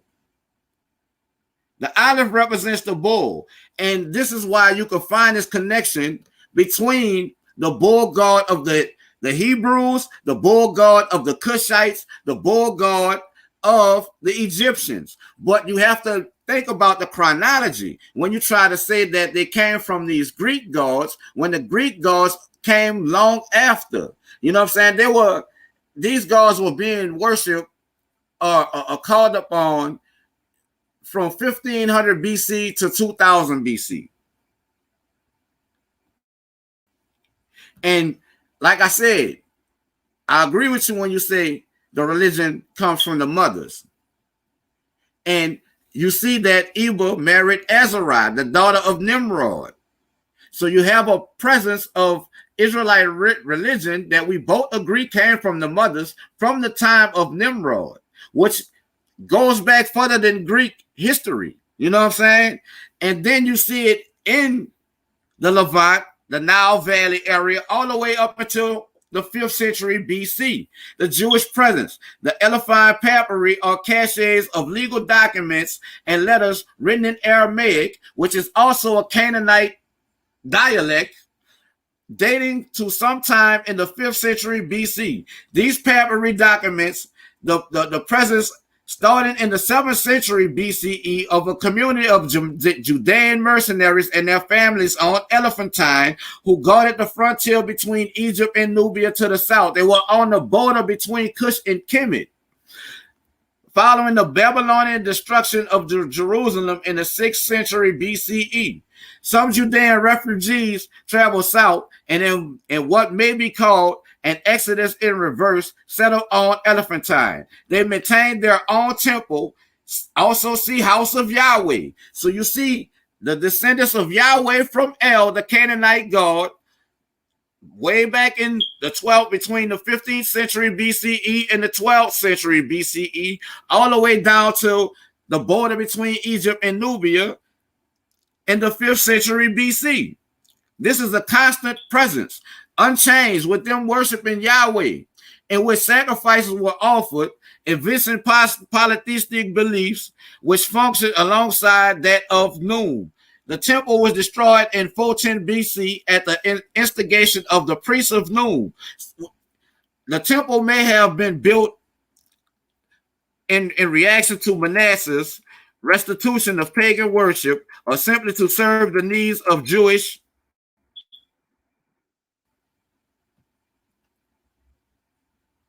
the Jewish community. You know what I'm saying? It's like, so you have a whole temple erected to Yahweh in the Nile Valley. You know what I'm saying? Prior to your Greek philosophers coming to the Nile Valley to learn. So how can you say that Greek mythology and Greek thought influenced the Israelites when you see the Israelites here getting, I mean, they're on the border between Egypt and Nubia with their own temple dedicated to Yahweh. Prior to your Greek philosophers coming to Greece to learn. So that's a major problem for you, brother. I mean, that's a major problem that you're going to have to deal with.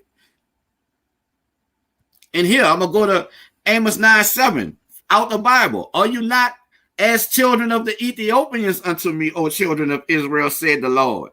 Have not I brought up Israel out of the land of Egypt, and the Philistines of Camphor, and the Syrians from Kir? He's telling you, I took you, you are like the Ethiopians to me. And once you go into the text analysis of Amos 9:7, it don't say like. You don't find like in the text analysis. It says clearly, are ye as the sons of Ethiopians to me, not like the sons of Ethiopians to me.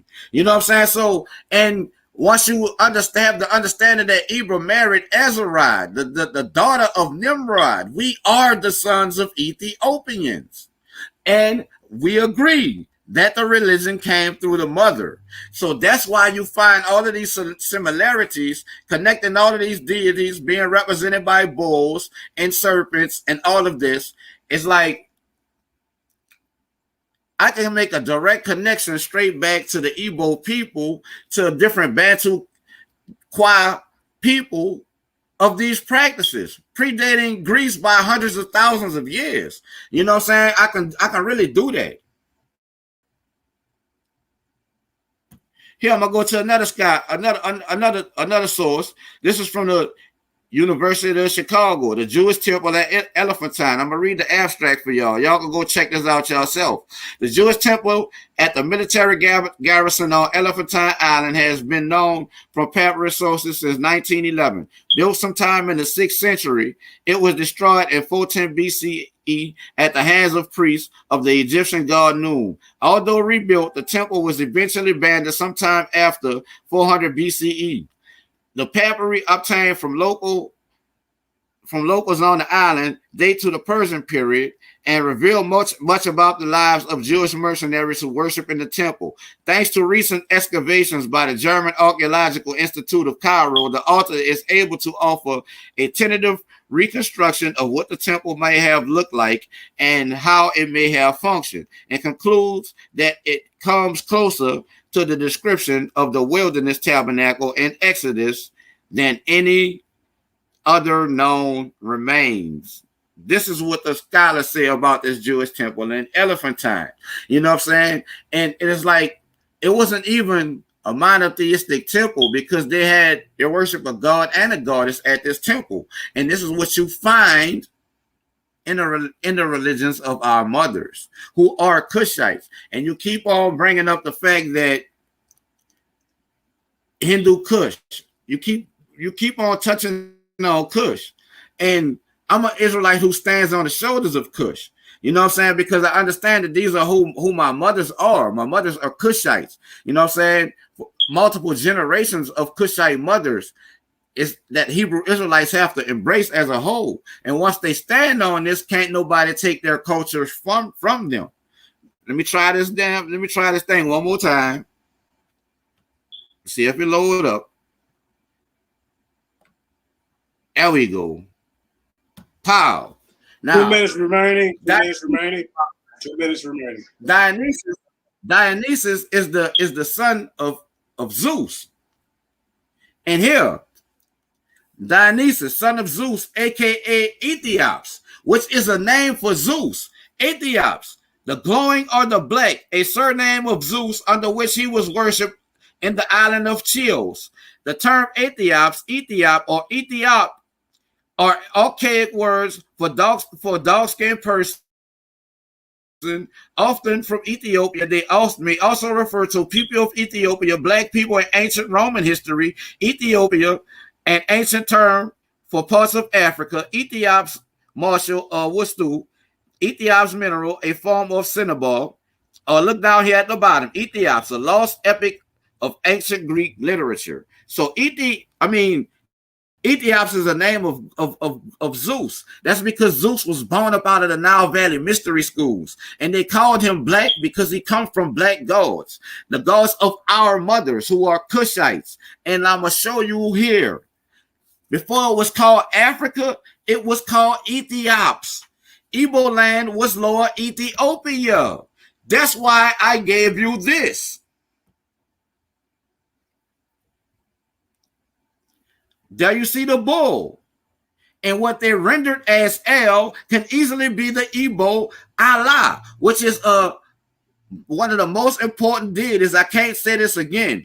And you find all of this represented in Allah that you find represented in Dionysus. And I guarantee you that Allah goes further back than Dionysus does. All of this song, this dance, this trance rituals comes back to African people. Even the Israelite religion comes back to these same people, these Igbo people, these Bantu, Naga, Cushite people. All of us come back there. So that is the true origin, not the cult of Dionysus.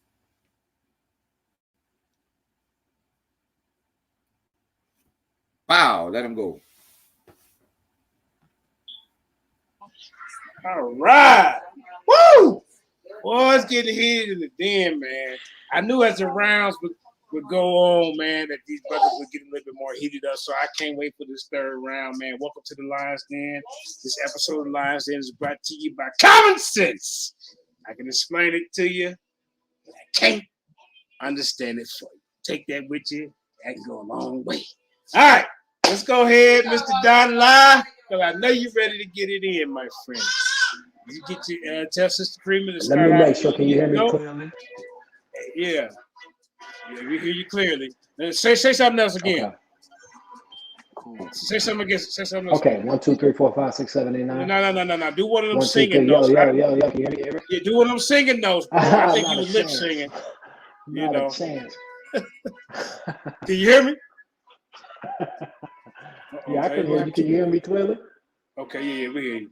All right, we sing after the show. We got you. Okay, cool. Sister Karima, get his PowerPoint up. All right. Brother ready, he ain't got time. So we should be at where it says now we'll sing my well beloved. You can skip past that. Okay. Yeah, this page right after that. Thank you, Karima. You are amazing. That's right. Shout out to Sister Karima, the technical support team at the Lions Den, man. You know, hey, the people in the back, behind the scenes, they go a long way. Yeah, that's what's up. All right. Mm-hmm. Let me get it up there for you. Man, it's getting interesting, man. It's getting interesting. All right. Is that the one you need, family? 2 slides past this one. 2 slides past this. Yep, hey, tell everybody now, are you officially Dagger Squad? You officially Dagger Squad, right? No. That's it. You renegade. Okay, you renegade. Okay, gotcha. You hang out. Yeah. Okay, gotcha. But I got love for the Dagger Squad for sure. All right. Yeah, all right. So keep going a little bit more. All right. Go more before that. Oh, right. Okay. Stay there. Okay, here we are. 9 o'clock. Let me start my time. Okay, it's like 30 seconds to 9 o'clock, so it's 9. We're gonna say 9:01, and your time is over at 9:16. You got the flow. This last final round. Hey, make it. All right. Make it in. Hey, put y'all into it. All right, let's go. You know what? It's interesting. I love that he keeps bringing up this iconography. I love that he brings up the serpent. I love that he brings up the bull. I love that he talks about the Ethiopians. You may wonder why Ethiopia is so important when we're talking about Israel to the culture and the history, and it's because of Moses. It's because of the person who was responsible for giving these people this religion. This man who came out of Egypt, according to the legend. This man who went into the south and went to Midian, later came back with an army, taking these people out and all these different things. So that's why we're trying to focus on that. But here, I just want to point out that the donkeys that we kept reading about are actually sacred animals to Dionysus. And he is often portrayed sitting astride an ass. One of 2 asses he met there at the lake were willing to carry the god of wine across the water, and the grateful god placed both animals among the stars. Henceforth, donkeys remain sacred to Dionysus. So I think what my opponent is mistaken is I think he thinks that I'm saying that the Israelites are influenced by the Greeks, the Greek version of Dionysus. So, and what I'm actually trying to get him to see is that what he knows as the Cushitic religion, what he knows as the Ethiopian religion, actually originated in the Indus Valley, in an area where the precursor to Dionysus, who was known as Tammuz, who was known as Demuzid, he was worshipped heavily by the early Ethiopians of Mesopotamia, according to Eusebius and others. And after migrating to Africa, then the Greeks began to document the religion as a Dionysian religion in Ethiopia. So no matter how you spin it, no matter how you flip it, the main religion of the Ethiopians is linked to the original religion of the shepherd god. This is why you see so many shepherd figures. So let's keep going here. This is from the Septuagint Maccabees by the Scriptural Research Institute. And it says Dionysus was the Greek name of the Judean god Sabaoth, which predates the Battle of Rapha. In 217, according to 3rd Maccabees, Dionysus was also the Greek name of the Phrygian and Thracian god Sabazios, explaining why Philippon, the Phrygian, would have been appointed to rule Jerusalem. The name Sabaoth was later translated into the Hebrew meaning armies, which is likely a direct translation of the Aramaic term. The fact that Dionysus was the Greek name of Sabaoth and Sabazios was recorded by the many classical era scholars, including Strabo, Diodorus, Tacitus, Litus, Cornelius, Labeo, and Plutarch, as Dionysus was the Greek name of Sabaoth, the god actually worshipped in Jerusalem under Philippi. The name Sabaoth is used in this translation. Let's go to the next one. The Cult of Dionysus. This is just an excerpt from the Jewish Virtual Library. The Dionysus Cult. The cult of the Greek god wine and fertility. The non-Jews of Alexandria and Rome alleged that the cult of Dionysus was widespread among Jews. Plutarch gives a Bacchanalian interpretation of the Feast of Tabernacles. And this is what Plutarch says. After the festival called the Fast, the Day of Atonement, during the vintage, the Jews placed tablets laden with different fruits in booths of thickets woven with vines and ivy. Their first festival is called by them Sukkah. A few days later, the Jews celebrate another festival, which one is simply called the Bacchanalian Festival. For this is a festival on which the Jews carry fig branches and sticks adorned with the ivy and carry them into the temple. One does not know, as Plutarch, what they do in the temple. It seems reasonable to suppose that they practice rites in honor of Bacchus, for they blow small horns, as the people of Argos do during the festival of Dionysus, and call upon their god. Others, who are called Levites, walk in front, either in allusion to Lysios, perhaps the god who, attenuate curses, or because they call out Eus or Bacchus. So this is Plutarch relaying an eyewitness account, or I have to look into that, but an account of the Jews and their customary practices, in their Jewish practices, not foreign, not idol practices. The Feast of Tabernacles, Sukkot, all of these are Torah commanded practices, and these are practices that can easily be compared to other groups of people in the area who are worshipers of a different version of this God. Let's keep going, because he's trying to get you to think that this is a religion that's new, like it isn't ancient. But this is why it's so important you know who Dionysus is, because this will explain the religion that Moses brought out of Egypt. The transformation of Osiris, Zagreus, who became Demuzid, who became Tammuz, who became the Adon, who later became the Adonai of the Israelites. First, you see a picture of Asar, the shepherd king. You see him holding the shepherd staff. Next, you see a picture of the Akkadian Tammuz, and same depiction of Asar holding the shepherd staff. Later, his rendition transferred into that of the husband of Demuzid, and ultimately Demuzid translates into Bacchus. And if you can see the picture of Bacchus, doesn't that look like Jesus Christ sitting there amongst the vines? Under this, you see a quote from Herodotus' Histories, where he says, "For no other gods are worshipped by all Egyptians in common, except Isis and Osiris, who they say is Dionysus. These are worshipped by all alike. Osiris is, in the Greek language, Dionysus." Let's keep going. I love that he brought up El, because here, if you know the history that culturally compares Dionysus to Osiris. Osiris, of course, being the original manifestation of Dionysus, called Zagreus. And here, this is from the Nonus Dionysica. Semele, who was the second mother of the second Dionysus. Semele was kept for a more brilliant union, for already Zeus, ruling on high, intended to make a new Dionysus grow up, a bull-shaped copy of the older Dionysus, since he thought with regret of the ill fate of Zagreus. This was the son born to Zeus, dragon bed Personian. And what this is basically letting you know is that the original Dionysus, according to all ancients, was the first manifestation of Osiris. The death of Osiris and the death of Zagreus are culturally comparable. And after the death of this, it lets you know that other Dionysuses were created to hold the throne of this person. And what's more interesting is he brings up the name of El.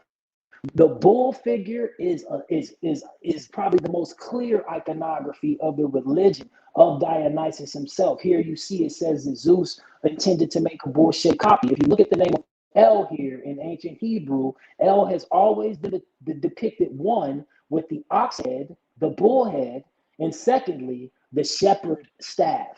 That's what you need to keep in mind. The personage of El has always been a combination of the bull and the shepherd. So let's keep going.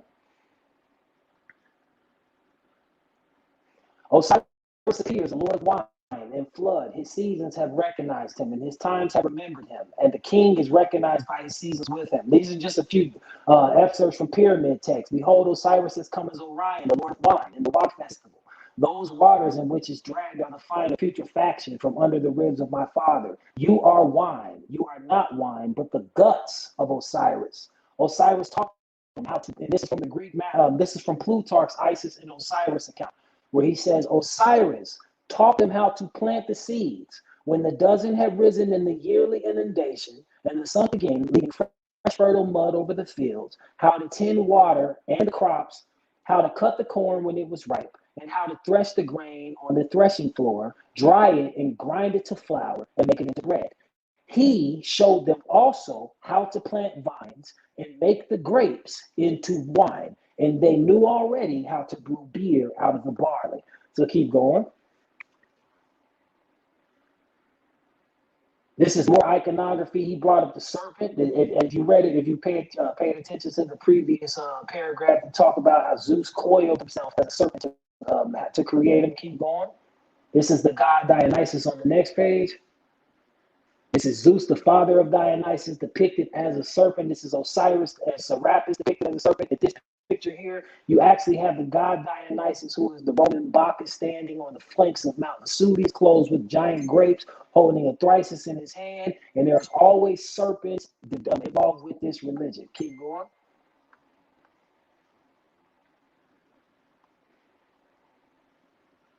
This here is just talking a little bit more about the death of Zagreus, just comparing the death of Zagreus to Osiris. You can keep going.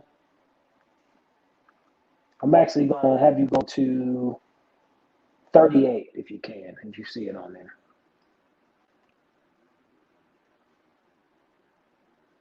It's a lot of information.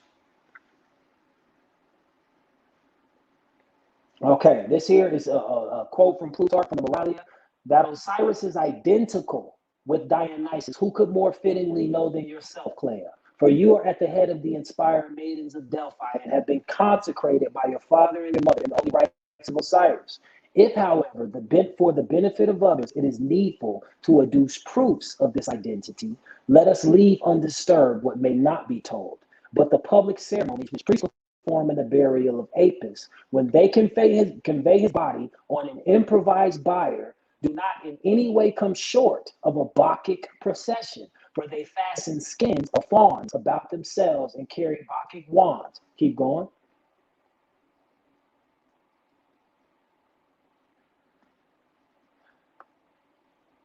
All right, so here this is just talking about the personage of Dionysus being the personage of fruitfulness. When you hear God talk to Adam and Eve, be fruitful and multiply. When God is talking to Noah, who ironically, one of the first things he did when he landed on his ark was build a vineyard and become drunk in his vineyard. But him and his sons are blessed with this fruitfulness. Keep going. Okay. These are the ancient representations of this triad family. So the old representation of this family was Sapdu, also rendered Sepetu. This was the god of the sky and of the eastern border regions in the religion of ancient Egypt. So this was one of the original manifestations of Dionysus. His mother was considered to be Dionysus, and his father was considered to be Sahu, Osiris, the hidden one. I would like to reference that with Psalms 83:3, where it says, they have taken counsel against my people and consulted against my hidden ones. Once again, these people of Jerusalem being referred to as the hidden ones of this vineyard. Let's keep going.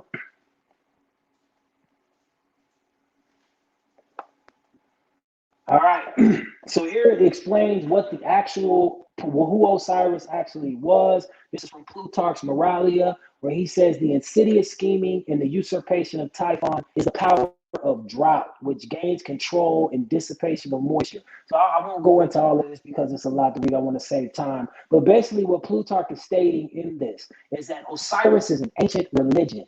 And that the manifestation, you can look this up here, this is in the Moralia. He lets you know the manifestation of Osiris and Set, and the battle between Osiris and Set is the battle between fruitfulness and the battle between drought. And the way it played out was you had the southern winds that flowed up from Ethiopia that were battling against the northern winds called the Etesian winds. They flowed in from the Aegean Sea. These winds were considered to be Osiris, which kept Africa in a state of fruitfulness for thousands of years. The Sahara Desert was an oasis because of these northern winds, which were considered to be the power of Asar that brought this fruitfulness to Africa. So when the power of Set came against him, this was the southern winds that actually fought against these winds and stopped that climate. It actually dried out the Sahara, creating the desert that we have today. So the person of Asar has always been an image of fruitfulness, the image of that blessing of fruitfulness. Let's keep going. We can, this is just, I wanted to show you another implication of the serpent religion. This is the horned snake. This snake is found in all of the regions where Osiris worship was found, where Dionysus worship was found. And it lets you know here that even if you look into the Genesis 49:17 narrative, the tribe of Dan, it says, let Dan be a serpent by the roadside, a horned viper by the path that bites the horse's heel so that the rider stumbles back. And if you look into the history of this particular horned viper, this is a viper that the Bacchanalians used to carry with them in the processions of Dionysus. So why is the tribe of Dan being compared to serpents who specifically belong to the rites of Dionysus? Keep going. This is more information here letting you know, talking about the serpents. I'll go to the second one here where it says, let me see, I want to find it.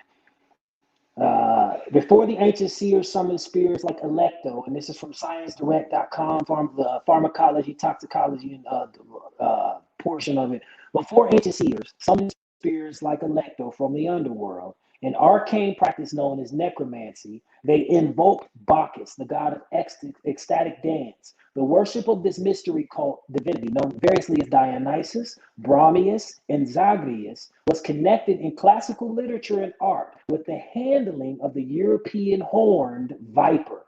This snake accompanied the Maenads, which were the female followers of Dionysus, and the Bacchants in their religious processions, and was frequently associated with young virgins of 1 minute men remaining. 1 minute remaining. And heroes alike. So I don't have enough time to get all this out there, but basically I'll take this time to let you know. Go ahead and finish that out right there, bro. Talking about this group. Yeah, go ahead and finish that part out. Go ahead and finish that part out. No, I'll finish it out here. Yeah, but basically, if you look at the Cushite god Apidemoc, who was literally the chief god of the Cushite people, look it up, Apidemoc. This was once again another form of the god Dionysus. What is not being said is that the Greeks are responsible for the Hebrew religion. The Greeks are another branch of an older religion that traces back to Asar. So you have Moses coming out of Egypt, carrying this Asarian or Osirian religion, claiming to have broken away from this religion and created something new, when in fact, what you're dealing with is a person who went into the south of Ethiopia, found out another version of this story, came back to Egypt and took his people out to create yet another version of this ancient story, which is why in Revelations, it lets you know clearly that Jerusalem is spiritually referred to as Egypt. They never stopped being Egypt. They never stopped being Osirian worshipers. They never stopped being worshipers of Dionysus. All right. I think I gave you, I gave you a little extra, I think, man. Do you feel you got your whole time, brother? Yeah, I got it. It's just too much information to get in that short time. All right. So, it'd be like that. The 15 minutes go by fast. All right, Brother Reuben, this is your last and final round. King Naga in the building. Man, let's get it in, bro. Lion with dragon wings. Let's go. Lion with dragon wings. All right. What my opponent is trying to do is take the origin of Kushite religion and place it in the Indus Valley and say that the Kushite religion came from the Indus Valley because this is the origin of Dionysus. According to the story of Dionysus, Zeus carried Dionysus in his thigh and had him in the mountains of Hindu Kush. But what he's failing to realize is it's the other way around. The religion originated in the Nile Valley with the Kushites and was brought to the mountains of Hindu Kush, to the Indus Valley. And I'm going to go here to a book by Drusilla Dungy Houston, a great scholar, a black scholar, one of our mothers. Asia is a continent in which republics were unusual in early ages. Her history reveals monarchies under despotic rulers who were worshipped as though the subjects were mere slaves. India, until late ages, was under a very different form of government. In early Buddhist times, we find the land full of aristocratic republics. This was the same form of government to be found on other Kushite sites. Reuben, was you trying to share your screen, brother? Yeah. My bad. Okay, let me share the screen. Okay. Let me share the screen. I'm gonna start over again because I just went in. Ready. Ready. Look, you already know. Ready. Yeah. All right, Karima, let the brother try to share his screen. Sister Karima. All right. Let me know when y'all see it. It's all gravy. All right, let's go. All right. Now the brother is trying to take the origin of Kushite religion and place it in Hindu Kush when it's the other way around.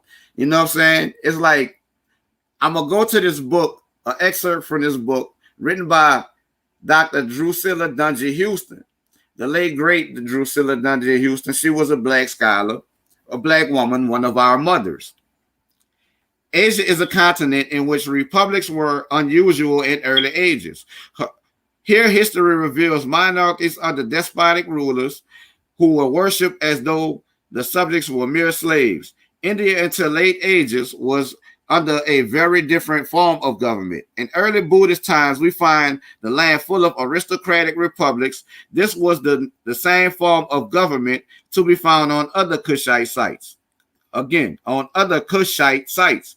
Here in a more isolated clime, remote from outside influence, the old Kushite communal form of government has come on down to our times. Much can be gained from a study of this unique system. Out of it came the gentleness of the Hindu, and it was the environment that nourished its exalted mental attainments. Again, it is too lightly considered when we remember that this form of life produced artists and craftsmen who brought into existence lost arts and a skill and originality that we do not today attain. It is a common error to suppose that the tribes that the Aryan invaders found were savages. Ancient annals represented the Kushite Indi as wise and skillful. Herein said that these writers represented the early Hindu as a commercial people, that their merchants could travel from one end of the Nile, from one of the Nile flowing through Barbara, Ethiopia, and the mountains of the moon. Even the name Hindu is Ethiopian. Say that again. Even the name Hindu is Ethiopian, because you can see that once you get into the linguistics, you know that ha and ka are interchangeable. And Nadu is into, because D and T are interchangeable. So we know this is coming up out the languages of Africa, not the other way around, my brother. Let me get back to where I was at.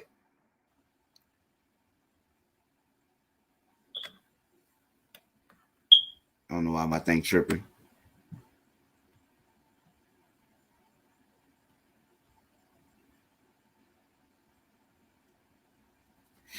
Okay, I'm gonna start again. Even the name Hindu is Ethiopian. Damn. This thing keep on tripping on me.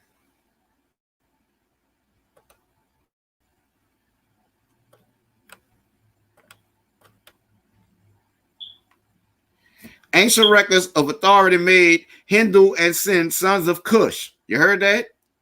For Philostratus in Vin Apollyon, Lib 2 says, the Indi are the wisest of mankind. The Ethiopians are a colony of them, and they might inherit their wisdom from their fathers.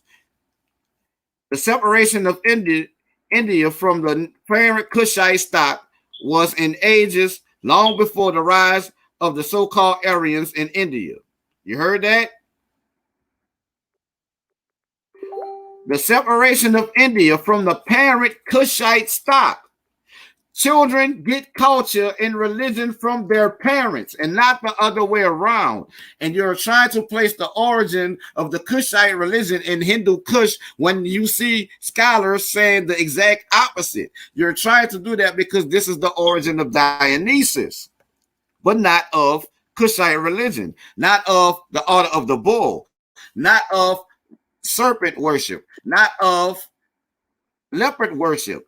All of these iconographies that you find represented in the cult of Dionysus, you find represented in Kush, way before there even was Greek civilization. See, you have to crack that timeline because Greek civilization only goes back so far. The older Greeks always associated the sacred waves of the Indian seas with the wonderful Ethiopians. Even the Greeks that you're trying to attribute this stuff to associated the sacred waves of the Indian Sea with the wonderful Ethiopians. Ephora stated that they occupied all the southern coast of Asia and Africa, as in Chaldea, they brought to the aboriginal tribes of India the knowledge of metals to take the place of stone implements. They brought the knowledge of the arts. Their funeral remains all over India reveal the stone circles and upright massive menhirs of North Africa. They understood in those far distant ages how to make hard earthenware, iron weapons, and ornaments of gold. And you find this technology in Nubian Kushites going back over 150,000 years in the Levant. It is called Nubian Lavello technology. Today in a state of degenerated art, Sin is the only province where the potter's craft is artistic. Before Megasthenes, a Greek ambassador to the court of the non-Aryan Chandragupta, about 300 BC, the Greeks mentioned as Indi only the Kushites of the areas between the Hindu Kush and Persia. The name India means black. I'll say that again. The name India means black, like Ethiopia, Ethiops, the other name for Zeus. And Condor thinks that it was employed only to designate a home of the Asiatic Ethiopians. Let us look for a brief space at the land. India has often been described as almost a continent of itself, surrounded as it is by high mountain ranges to the north, with the spurs stretching out to the east and west, leaving only two natural passages down to the peninsula. India has a rich and varied climate and landscape. So we have established that Hindu Kush was born from Kushite parents, just like the Israelites were. They're no different. And you even see in here, Drusilla Dungy Houston tells you that they went all the way up to Chaldea. And you notice that Chaldea was the home of Abraham. So you have Kushite influence in Chaldea. And it's like the timeline of Greek thought and Greek philosophy, even if you want to place the cult of Dionysus in the African origin, it only goes back so far. Because once you get into the origin of the cult that you're trying to attribute Israelite religion to being descendant of, it's not old enough. It's not old enough. Only the Cushite and Egyptian religions and the religions of Babylon are older than the Israelite religion, which descended from the Canaanite pantheon. And it's like you said that the God of Israel was a foreign God nobody knew about. But how can that be true if the God of Israel came from the pantheon of Canaan? Dionysus, mentioned by an Israelite ruler, was after Roman invasion. You don't find mention of Dionysus until the Romans invaded. You don't find this stuff coming back up into the land known as Israel, into the Levant, until after Roman invasion. Greek and Roman invasion is how you find these things. And again, you find these parallels because even the Egyptian, even the Greeks themselves say that they learned this stuff from the Cushites, the Egyptians, the wonderful Ethiopians. And these are our mothers. We both agree that religion comes to us from our mothers, right? Well, our mothers are Cushites. You brought out a Cushite mother of Israelites who was married to Moses. I brought out a Cushite mother of Israelites who was married to our patriarch Eber. And Abraham was married to an Egyptian. He had an Egyptian. So it's like, if we're going to say that religion comes from our mothers and our religion was born out of the religion of our mothers, then it's unmistakably Canaan. It's unmistakably Cush. It's unmistakably Kemet, because these are our mothers. Canaanites, Egyptians, Cushites are the mothers of the Israelites. It's in the scripture.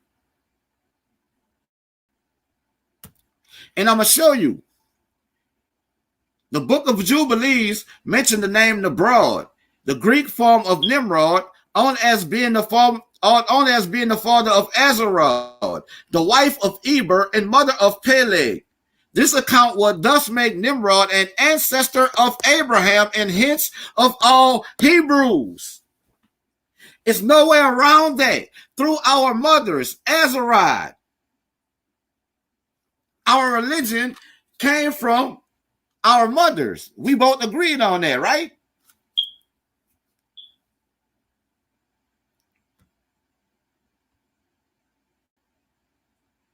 Dionysus, let's go here.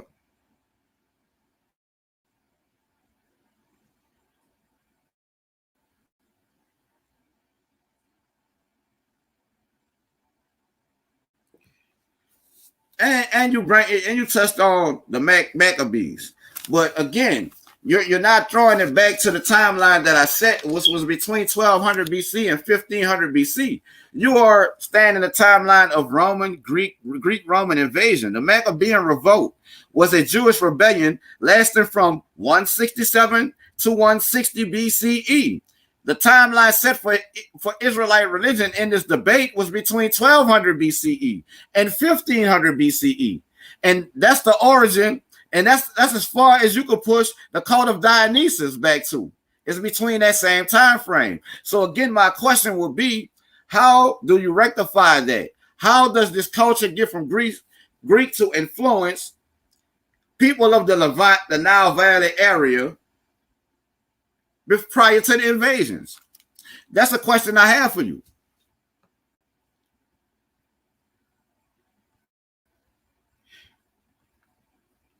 And you also made a statement about Epidemic. Epidemic was a god of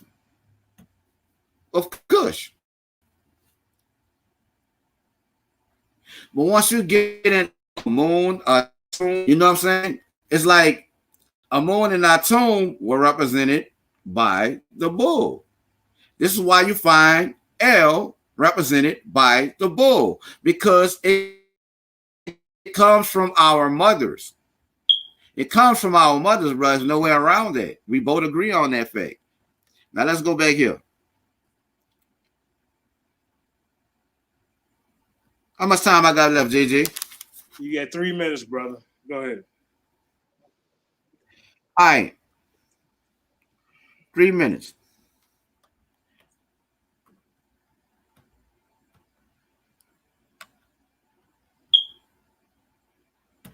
All right, this is from the African origin of Dionysus. From African Dionysus by Dr. Ashby. Force of ancient Egyptian culture created a strong impression, but it was not the only impression, since the Greeks traveled to other lands and attempted to assimilate the teachings of others as well. In other words, this is what the Greeks did. They went to other lands and learned what they could and assimilated this into their cultures. And this is how you get the Cult of Dionysus. This coupled with their own ideas caused a situation wherein they created a cultural synthesis. And this synthesis is what should be recognized as early Greek culture and philosophy. In short, what is regarded as Greek was in reality a patchwork of different ideas which had their strongest basis in ancient Egyptian philosophy, but which did not follow its precepts entirely. The following passages from the writings of Herodotus are instructive on the ancient Egyptian origins of the Greek gods and goddesses. Almost all the names of the Greek gods came into Greece from Egypt. My inquiries prove that they were all derived from a foreign source, and my opinion is that Egypt furnished a greater number, for with the exception of Neptune and the Dioscuri, whom I mentioned above, and Juno, Vesta, Themis, the Graces, and the Nereids. The other gods have been known from time immemorial in Egypt. This I assert on the authority of the Egyptians themselves. The gods with whose names they profess themselves unacquainted, the Greeks received, I believe, from the Pelasgi, except Neptune. Of him they got their knowledge from the Libyans, by whom he has always been honored, and who were anciently the only people that had a god of that name. The Egyptian differ from the Greeks also. So you see that almost all of the Greek gods, especially those descended from Zeus, are all born from the Nile Valley. So how can you say that the Hebrew Israelites got it from you when they were already in the Nile Valley when the Greek people found them there? Oh, shit. 1 minute remaining. 1 minute remaining. I'm gonna go to the cover so y'all can see where that source came from. This from Dr. Mutai Ashby, what I just read. Greek religion was born from African thought, and that is an undisputed fact. And once you know that Greek religion was born from African thought, you have to realize that Israel is on the African continent. It is neighbors with Egypt and Cush. I rest my case. Time. All these brothers put it in, man. Hey, come on, let's give a round of applause, everybody. I ain't got one of them automatic fake hand claps. I'm giving you the real deal. You know what I'm saying? You're getting the real deal claps over here. At Sarnetta, they give you the fake claps. And then hey, little man, come here for a minute. Come here. Hey, he witnessed a great debate, man. Both of these brothers, hey, they brought it up to the scholarly level. You understand me, man? And now it ain't over yet. It ain't over because we finna do the interaction round. Oh yeah, it was a pleasure. It was a pleasure. Wait a minute. Do you brothers want to do 3 questions apiece, or do y'all want to do like a 5-minute piece interaction, like put each other in the hot seat for like 5 minutes apiece? Which way y'all want to go? I'll let him pick. How would you like to do it?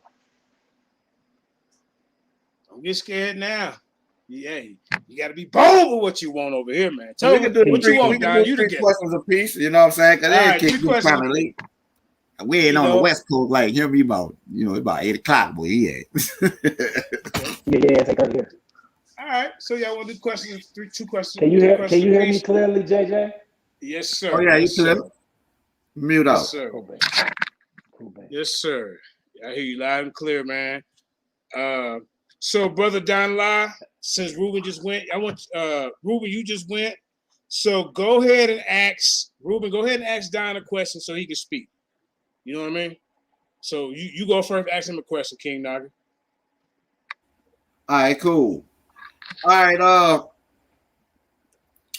You said there was no Israelite religion before Moses, but how is that the case if you find Yahweh being represented in Canaan among the Canaanite pantheon?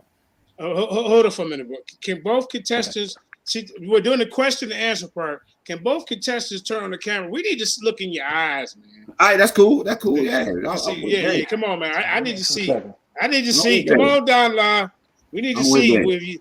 I can see if you're telling the story. Now I look at you like this. See.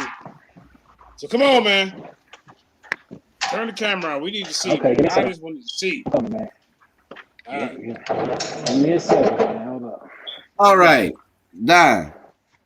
You said there was no Israelite religion before Moses. How do you rectify the fact of Yahwehism being practiced in Canaan by Israelites prior to Moses? All right, you got Okay. 3 minutes. 3 minutes to answer that question. Go ahead. Okay, so I want to kind of correct what he said. My thing was not that there was no religion before Moses. There was no Israelite religion before Moses. My position was that the Israelite religion was born out of Moses. And I think the scripture is clear about that, because it wasn't until the sojourn in Egypt that the people rallied around a single leader, and that leader was able to return to them what was supposed to be the history of their people. So it's not that there wasn't a religion before Moses came along, but we need to study the person of Moses in this legend to find out what religion he was influenced by. Because if you remove him from the situation, there is no Israelite religion, because he is the single founder of this religion.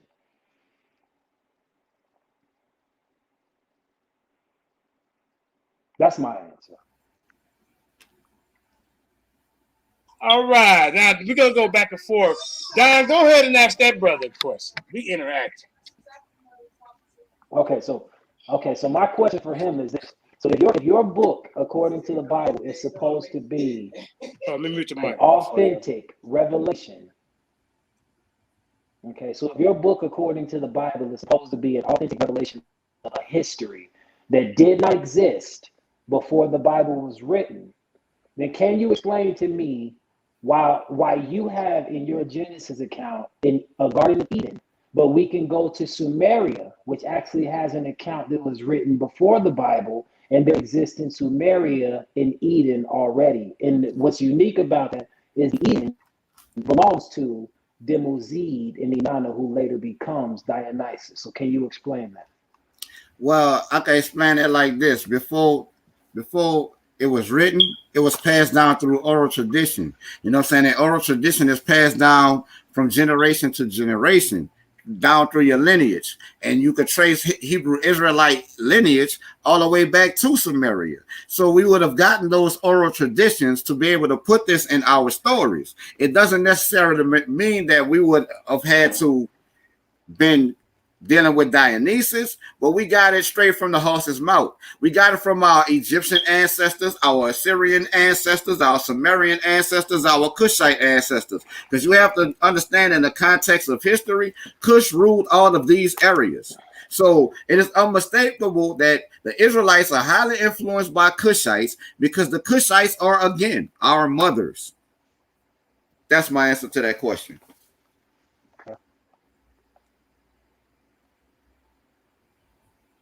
Okay. Both of these brothers giving some good answers, man. You know what I'm saying? Nobody filibustering around. All right. So go ahead, Brother Don. This will be your second question, man. Lay it on the line, brother. I think he asked me next. All right. I thought you went first to ask questions. Yeah, Reuben did. You're right. Go ahead, Reuben. All right.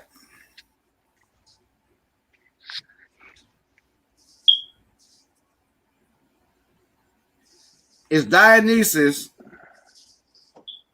or the religion or worship of Dionysus, is that older than Cushite religion?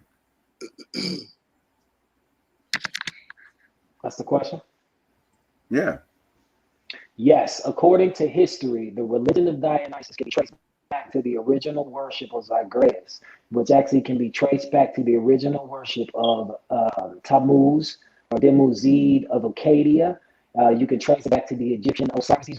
These are actually renditions of the same person. So accurately speaking, even if you go to if you Google and you say the oldest religion in the world, it'll bring up Hinduism. But the Hindus will tell you that the Shiva of Hinduism is a play on Dionysus himself. So according to the findings of the Enheduanna and the priestess of Inanna, who is the wife of Tammuz, who is the wife of Demuzid, who later becomes Dionysus, yes, it is older than the Cushite religion. It is responsible for the Cushite religion.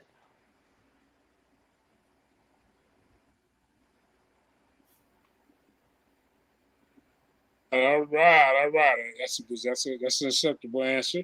Go ahead, brother, and ask Reuben a question. Okay, so my question for Reuben is this.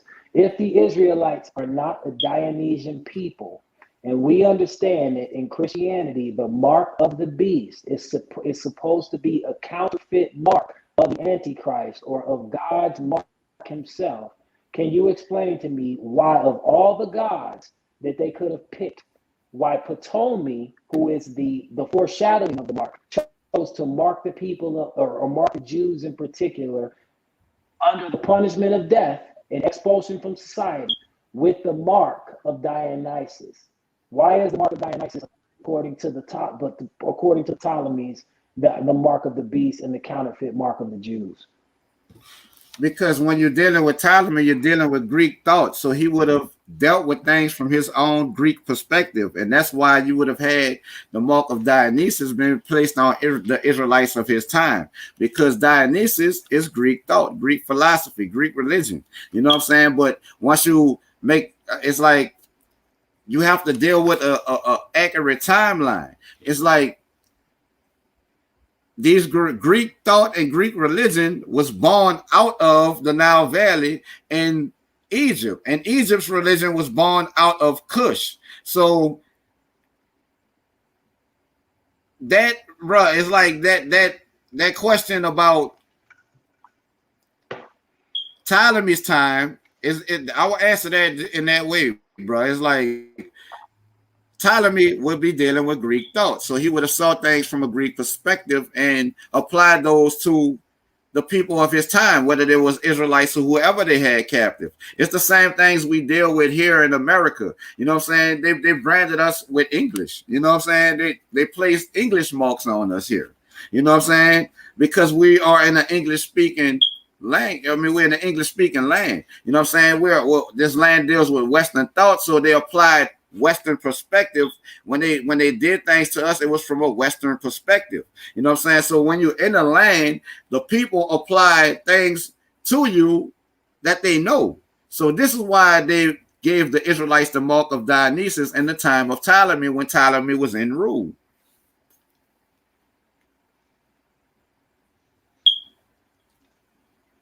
All right. That was 3 questions. Was that 3 apiece? No, that was 2. Okay. Who next? It's me. It's my turn. All right. Okay. How can you say that Cushite religion was born from Dionysus when you can't find Dionysus even as much as attested past 1500 BCE? And we can find these Cushite gods, the Israelite gods, and the Egyptian gods attested prior to 1500 BC.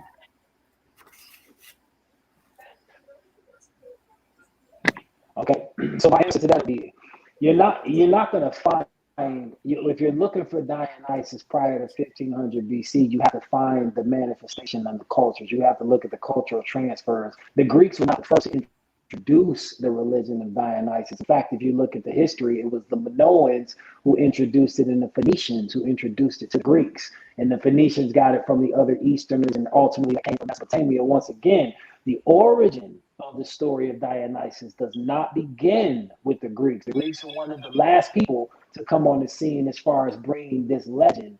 The origin of Dionysus, though dying and rising God, began with Osiris, began with Tammuz, and began with who the Babylonians called Dumuzid.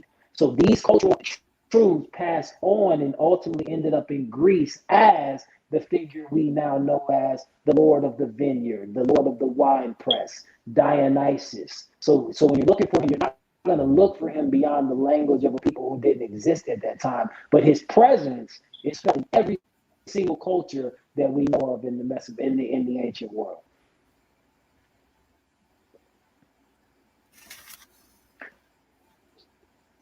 So it's my turn. All right. So my final question to you is, if the Israelite religion has nothing to do with Dionysus, has nothing to do with anything about Zeus, anything about that. Like, I don't know if you're a believer in the New Testament or not. Yes or yeah or no?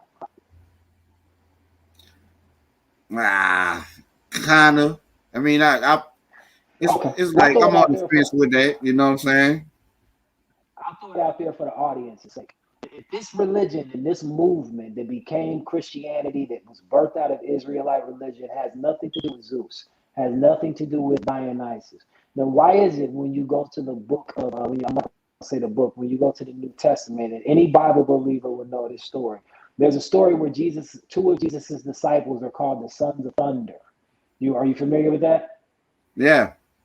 Okay, the sons of Zebedee, they're called the sons of thunder. It's John and the other son.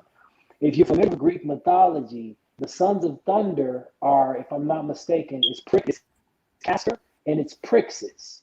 And the reason that they're called the sons of thunder is because of their relationship to Zeus. And we can further confirm that this is a relation to Zeus, because just as in the Greek myth, the mother of the sons of thunder in the Bible comes to Jesus the same way they came to Zeus, and she asks him, which one of these boys will be able to sit at your right hand and your left hand? And this is an exact reference to Greek myth concerning Zeus and his progeny. So why would the Christ of this religion, the teacher of righteousness of this religion, be comparing himself to Zeus or to a Dionysian figure? It's not necessary that they was comparing itself to Zeus or a Dionysian figure, because you have to learn that the teachers and prophets who are with Christ, some of them were called nigger or niger. And you find that where? In Africa. You know what I'm saying? And I'm going to show you this. And this is why I say it doesn't have to necessarily be Dionysus that they were likening him to. It could be much older gods than Dionysus. You know what I'm saying? That are coming up out of Naga Kushite Bantu people. You know what I'm saying? And that's where your real origin comes from. And once you get there, you can take it all the way back to the root, which is the click tones of Khoi Goab. You can take it all the way back to their cultures, the cultures of the San people. You know what I'm saying? So this is the real origin of where all of this stuff is coming from. Now I'm going to share my screen to show you an older god than Zeus that is a lightning god. And this is arguably where you get Zeus from, because you can find this not only in West Africa, you can find this coming up out of the Nile Valley as well.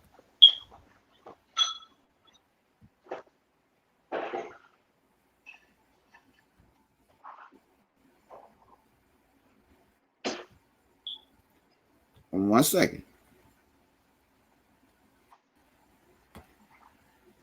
Let me know when it's shared. Y'all see that?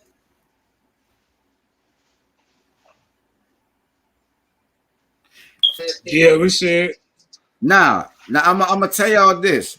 The Igbo people and their oral tradition maintain that they are descendants of Eri, who is the son of the Hebrew patriarch Gad, who migrated from Egypt before the Exodus to their present location in Igbo land today. We don't and see they what have you read. God, Oh, we don't see what you read. We see just the front.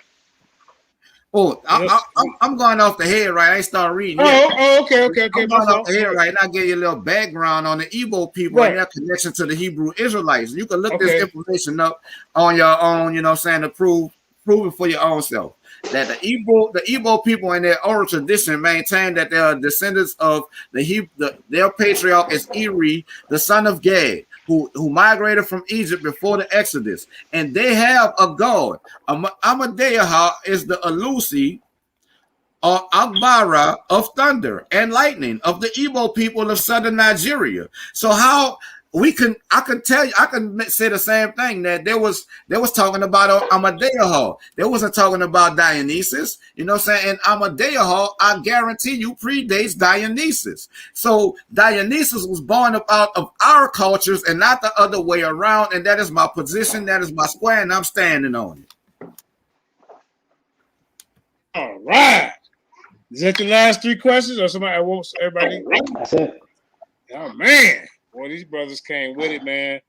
I'm trying to tell you, man. I enjoyed this debate. You know, so it heated up as the rounds went on, man. So I applaud both of you brothers, man. Oh, you know. And look, so, let me add this.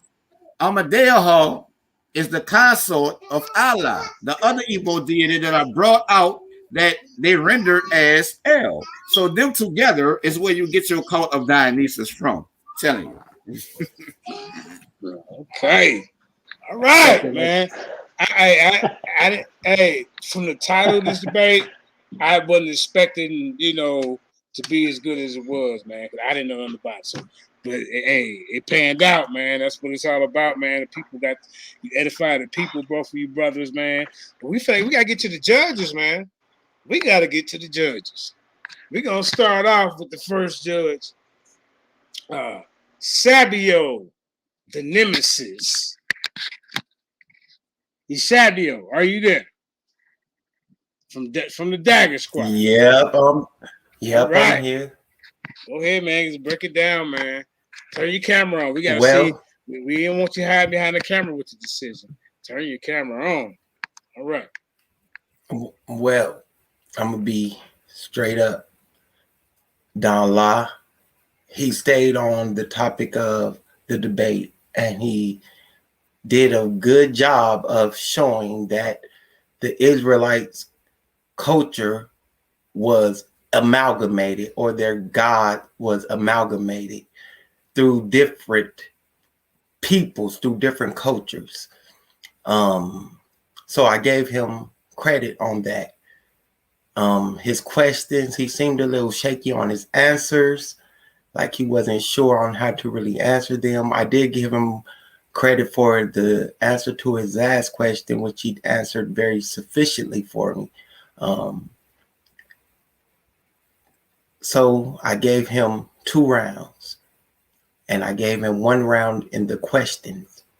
Now, Naga, he did something I did not expect in the first round when he said that Israel's God was El and not Yah. I did not expect to hear that.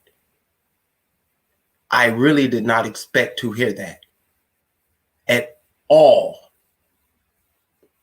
And when he did that, that basically ended the debate for me.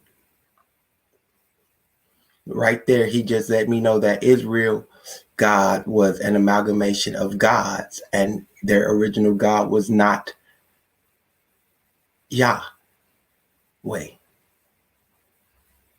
There was no way that I could give him the debate after that, because how? If their God is not Yah at the beginning, then that means they amalgamated Yah. They picked Yah up through other cultures. All right. Okay. Sabio, the nemesis, scripture ripster. Give this vote to Don La. All right. You put the screen up, Chris, so I can see. Please.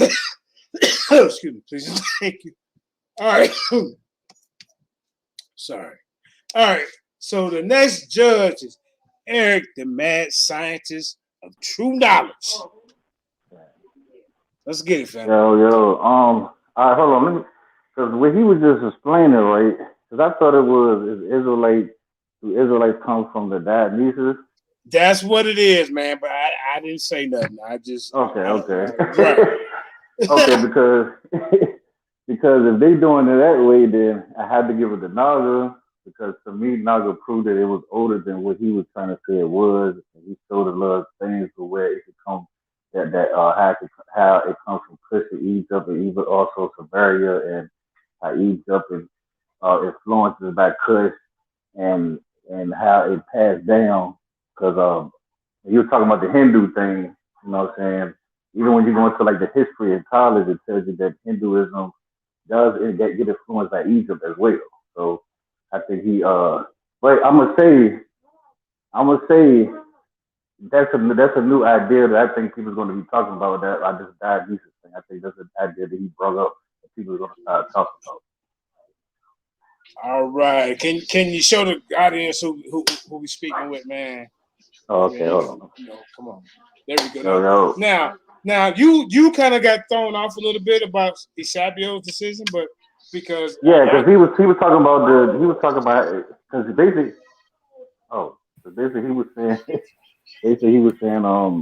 that he was going by the copying of another nation and saying that he lost because he agreed with him on that. But I was saying that I thought it was based off of him saying that our religion comes based off another place.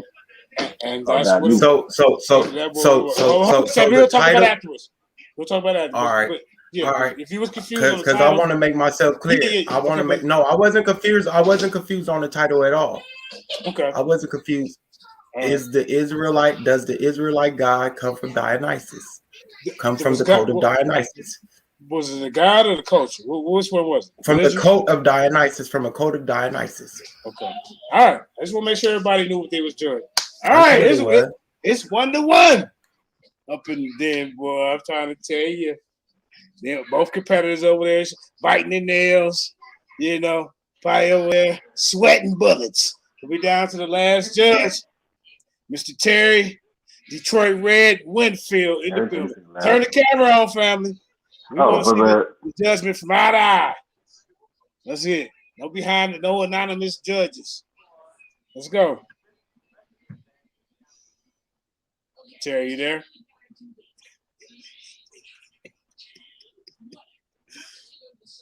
Terry Whitfield, right? See this one? Terry. See this what I'm talking about. I'm still using Terry for a judge, everybody. Come on, Terry. Don't do this to him for the third time, man. Don't do it. Terry. Come on, Terry. Why the Lions then all got to end in controversy? Come on, Terry. Don't do this to us. I don't know. You think he active on Messenger? Hey, turn the camera. I apologize. Hey, Terry a little older, man. He probably fell asleep. Oh, man. Dang. All right, put the camera on everybody. It's over for that one. I apologize. I be trying to get the brother Terrence be a judge. So when he do stay awake, he makes a good judgment. But it's 11 o'clock out there.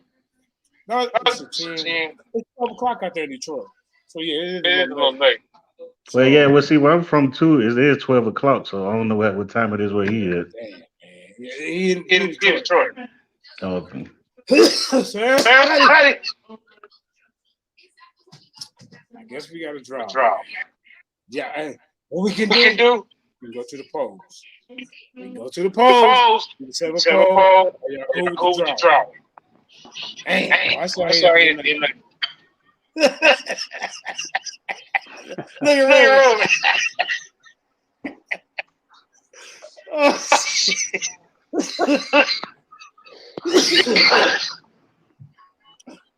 Anu, what do you guys say about the debate? He got us again. I did have a couple of questions I wanted to ask. Okay, we'll do that in a second. Hold up. What do you guys think about it? Yeah, man.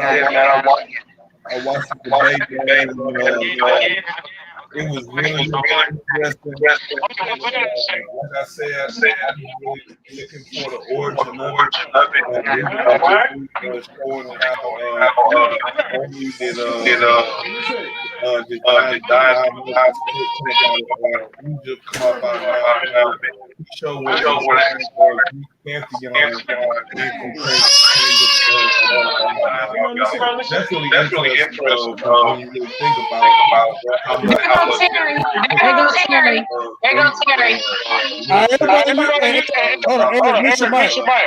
Influences ancestral religions when you think about the true origin. Anu, can you start over? There go Terry. Wait a minute. God damn. Hold up, Anu. Hold up. We're going to come back to you. I actually enjoyed it. The other brother brought a lot of information.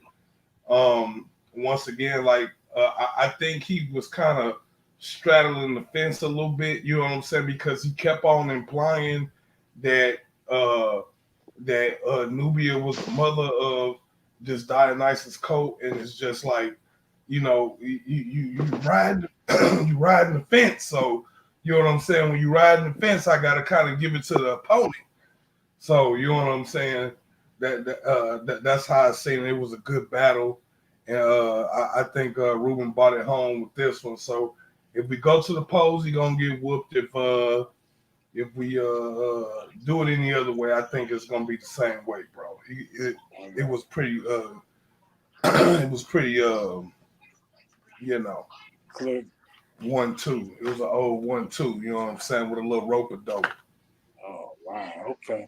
All right, Terry Winfield. How you there? Did you have technical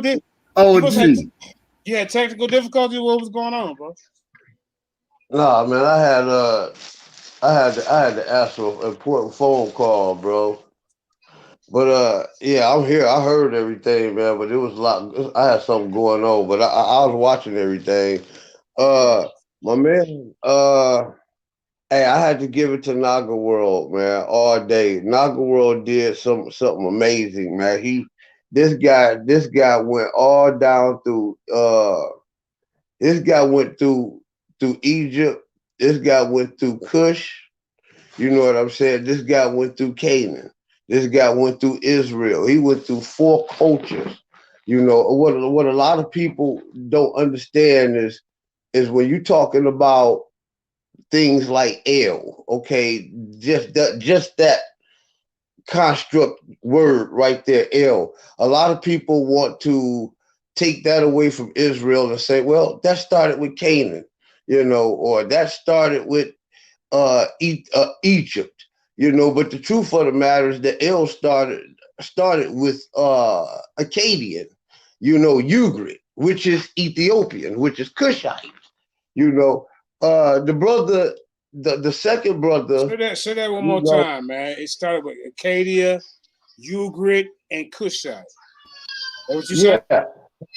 Okay. Yeah, the Akkadians, okay, were Cushites. Okay. And the Cushites is where that language started with first. Understand that they say that the Israelite language is a Cushite language, but the Israelite language is a Phoenician language, okay? But the Phoenician language is a Cushite language. Because Ugrit is older than Phoenician. And if you knew the Canaan forms, all of those languages, Ugrit, Phoenician, Hebrew are very, very, and Arabic are very, very, very close languages. Okay, and I saw that flavor in Naga World's presentation. I mean, all 3 rounds. You know, the other brother, the brother from the Dagger Squad. You know, he's a well-read brother, and in the first round, you know, I'm like, wow, this brother is a well-read brother, and I'm looking at his sources, but I'm like, all of those sources, I'm very familiar with, been familiar with with all of the sources that was brought. All of them sources. I've been familiar with them a long time, okay? And I'm saying to myself, like, how is he coming to this conclusion with this information? You know, and when I've read this stuff from the first to the last time, which is the time when he presented it, I didn't get this, conclusion. So, and we got to round 2, and he got to talking about the Sabians and this and that. I saw how he was coming to these conclusions. He was coming to these conclusions because he was looking into and adding things into what he read that actually was not there, which made him come to these conclusions. Okay. The reality of the matter is that, I just can't see, just like Naga approved, I can't see how you get the Greek culture, the Dionysian culture first, and then the Phoenician, Israelite, Egyptian, and Cushite culture came up out of the Dionysians. I don't see that in history. I never saw that in history. And I saw the Dionysian culture, the youngest out of all of those cultures. That's what I got when I study history.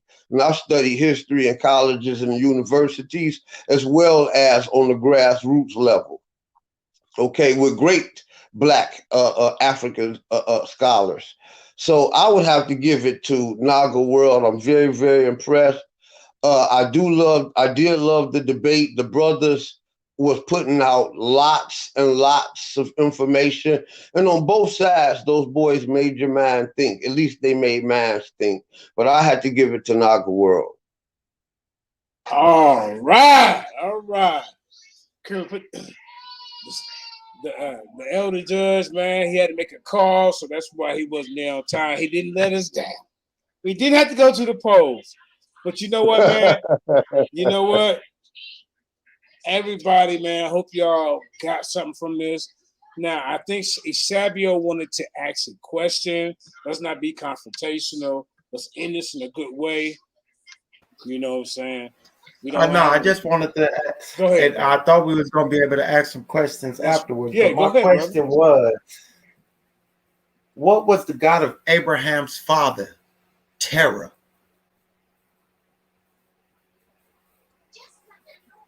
Who you asking that to, Don La or King Naga? Either one. Okay. Good question. I would like him to tackle that. Reuben, you still there? King Naga. He might be gone, man. He might. And he had to take a breather out of all that information he threw out. Yeah. If he ain't there, Terah really. Okay. Are we talking about his ethnicity or his religion? They said what gods. Terah actually had plenty of gods and idols. It's a story that say that Abraham broke them. Oh yeah, okay, we already know it. Yeah, and he left one. Okay, but what was and that was Yah. But what was the main God? What was the God of Abraham's father, Terah? He had false idols, bro. He wasn't the Most High, yeah. But I'm not in this. I'm gonna let. John Love left. So I'm sure he probably worshipped the great God and knew. You know, ain't nothing wrong with worshiping. Beat up. You after that. That's for the opponent now. Yeah, I think Reuben might have tapped. I mean, he got his victory. I wanted him to say his victory speech. Well, I wanted to get down live. That would have helped. That would have helped sway my vote a bit, also. Well, your vote's already in. Answer. But see. That's why I thought I wrote the questions down during the debate. I had a question for each. Mm-hmm. And that's why I wrote the question. Somebody call Kareem. I would argue that the religion of Terra was Tammuz. Well, hold up, Yeah, y'all. what up? I want the brothers to get a final word. But if anybody want to ask either one a question, y'all go ahead. Yeah, I stepped away for a second. What up? I'm back. Okay, all right. All right, congratulations, Reuben. There we go. All right, hold up. Congratulations, Reuben. You're 4-0 in the den. You're actually 5-0 because you got 4 debate victories and 1 rap battle victory. You know, he's a versatile type of guy. You know what I'm saying? And at the end, before we leave, I need you to put that line with dragon wings on before we Oh close. shit, you got that, JJ? You already know. But man, I also want to say, Don Lai, you did an excellent job. First time doing a debate in the Lions Den. You know. Hey, that's a very well-read brother. And I want to say this too, JJ. It was a pleasure sharing the stage with the brother. You know what I'm saying? He was very cordial. He brought a lot of information. You know what I'm saying? It's like every debate I go into, I try to look for something that I can learn from my opponent. You know what I'm saying? Incorporating to myself. And that's something that the people should take from me. You know what I'm saying? It's like that's right. That's how we all grow. So, Don, it was a pleasure, man. Anytime, bro, we could do this. You as well, bro. Can y'all hear me? Yeah, go ahead, Don.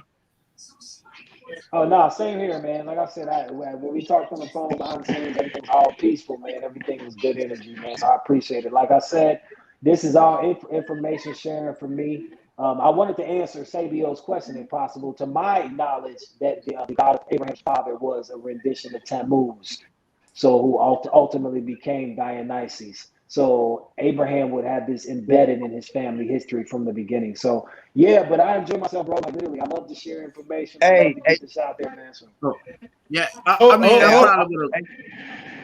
man. About that Tammuz thing. Hold up about that Tammuz thing. Just real quick. Right, because Abraham broke it. Abraham broke it and left it. Abraham, I mean, whoa. Terah's father was around when Nimrod was still on the earth. Tammuz worship didn't come to after Nimrod was dead. So he couldn't have been Tammuz worship. Can I correct you on that? Yeah, you can. Okay, so Nimrod, because nobody has been able to really pinpoint who we're talking about when we say Nimrod. But the closest counterpart that we have as far as the Mesopotamian culture will probably be around 6. So it's kind of disingenuous to say that Tammuz appeared after Nimrod, because one of the oldest religions attested to the Enheduanna is the religion of Inanna. And if you know anything about Inanna is the wife of Dumuzi, who was actually just another transliteration of Tammuz. So Tammuz is actually the oldest, if not one of the oldest religions in the world. I get what he's saying. It's like when you know history, you know stuff like that milk cart is the original Hercules. You understand? The Phoenician milk cart, which is actually the origination of the Greek Hercules, but it didn't happen the other way around. Let me ask this then. So after Nimrod died, right, and Semiramis, right? Semiramis, y'all know who Semiramis is, right? Yeah. Semiramis, tomato. You know, that's how I pronounce it. Right? Semiramis. I can't even pronounce it the way you said it, bro. But okay, now supposedly after Nimrod died, right? She had a son, right? What was his son name? Tammuz. So how does Tammuz come before? How can it be Tammuz worship? Very simple. Tammuz worship when Nimrod's father was there. I mean, I'm just speculating. We don't know what terror worship. We don't know. But I know he had a bunch of false idols. We do know that. We know that part. So I mean, we do know that part. I know is that Oh yeah, they be Let doing me like let me just little. let me answer him real fast because I want to make sure we get this Nimrod thing in there. When you read the Bible and it says Nimrod was a mighty hunter, can you hear me, JJ? Yeah. When you read in the Bible and it says that Nimrod was a mighty hunter before the Lord, that's an indication right there that what we're talking about in Nimrod is Dionysus. And the reason I say that is that's why in my presentation I put the name Zagreus as the original archaic name of Dionysus. Now, if you read the history of Zagreus means the mighty hunter. So even though you have a Tammuz that may have been born to Semiramis, the original manifestation of Dionysus in history was an individual under the name of Zagreus who was considered to be the mighty hunter. So though you had a Tammuz figure arise later, it doesn't discount the history that he is only sitting on the throne of a figure who already pre-existed him. So there was more than one Dionysus throughout history. There wasn't just one. It was considered to be a throne that several different individuals occupied. And you actually have a Eusebius Dionysus who is responsible for your time signature AD and BC. And so when you say Dionysus, people who are not familiar with history, because there's so many Dionysuses in history, a lot of people will get stuck and not know exactly what you're talking about. But I know exactly what you're talking about. And when we're dealing with linguistics, I just have to say that the term Dionysus is a Greek term. And the Greek language and the Greek people do not precede the Cushite, the Canaanite, the Israelite, or the Egyptian empires. Now, do you agree? Right, Would you man. agree that the term? Would you agree that the term Dionysus? Because when you hear the name Dionysus, Dionysus means simple Dio and Nisa. Dionysa. And basically all that's saying is the god who was born at the mountain of Nisa. Now, if you look into the history of Nisa, there were always arguments over where Nisa was. Some believed it was in India. Some believed it was in Ethiopia. People believed it was in different places. So even though you say the name is a Greek name, the Greeks are still insinuating an older figure than the Greeks, someone who predates the Greeks. All right, man. Hey, we've been on for 3 hours, man. We're gonna have to and the Greeks attested to it themselves. You did come with some hell of an information, and you did come with some things to think about. And both of you boys did what I asked, man. Both of you boys should be proud of yourselves, man, because y'all put down some powerful information. And if I was you guys, I would keep this debate and I would share this debate with everybody. This is something these are the type of debates that I like to say that I was a part of, bro. Yeah, I like this debate too. Really brought Appreciate it. It was fun. Right. Hey, Don. Hey, Don. Yes, sir. This is the Mad Scientist, man. I need that track, man. Send me the track. I got you. I'm gonna get it to my girl, man. I'll tell you what, go to, because it's an older track. Let me give you the link real quick. Go to soundcloud.com. You can / and then it's day with a dash and then breaks. So soundcloud.com day-breaks. BREAKS. You should find it there. All right, man. That's the first time I heard Naga World get down too, man. Hey, highly impressed, bro. Salute. All right. Yeah, you been back there, man. I get it from y'all, man. Sitting there listening to y'all, watching y'all do y'all thing, bro, and just taking what y'all present, and put my own spin on it, man, and try to take it further than y'all did. You know what I'm saying? And just keep digging in them crates, man. It's like, bro, it's an endless thing for me, bro. Just keep researching, man, all kind of different topics and try to connect all of this stuff back to our people. You know what I'm saying? And give it to our people so they can have some sense of value, some sense of work, because history gives you that. You know what I'm saying? So that's just where I'm at with it. Naga World. We got your fighters being growled on. All right, man. It's been 3 hours on the dot. Let's go ahead, man. Sister Kareem, you got any final words? If not, go ahead, King Naga, in there with them lion with them dragon wings. Stay tuned next week. Then my man Zion Warren got a double hitter. He debating one man on Saturday, and then he coming back Sunday for another opponent. His first opponent will be Corey TKO Dawson. It'll be a flat earth, round earth debate. Corey is taking the flat side. And then Zion Warren, the war child, will be going against the boogeyman, the heretical boogeyman, Greg Phillips. We're gonna get that debate moved on a different platform, but we'll be advertising that one as well. So just stay tuned, and probably the following week after those debates, we'll have other debates lined up, man. So we back over, we rock rolling, and you know me, man. I got a debate lined up again with Sebastian Cole. This will be the third time that I'm gonna whoop his ass. You know, he's supporting the LGBTQ. Hey, hold up, Terry. Whoa. Yeah. Go ahead, bro. Because I got to get this out. Go ahead. Y'all got round 3 going on? Yeah, we getting the third debate set up. We getting the third one. Yeah. He said that the LGBTQP is beneficial and positive for the black community, and I say otherwise. I say it goes against morality. I say it goes against just being the natural way of life. You don't see two male lions together. You don't see two. I mean, come on, man. You don't see two male penguins together. This is unnatural. Hey, I asked him.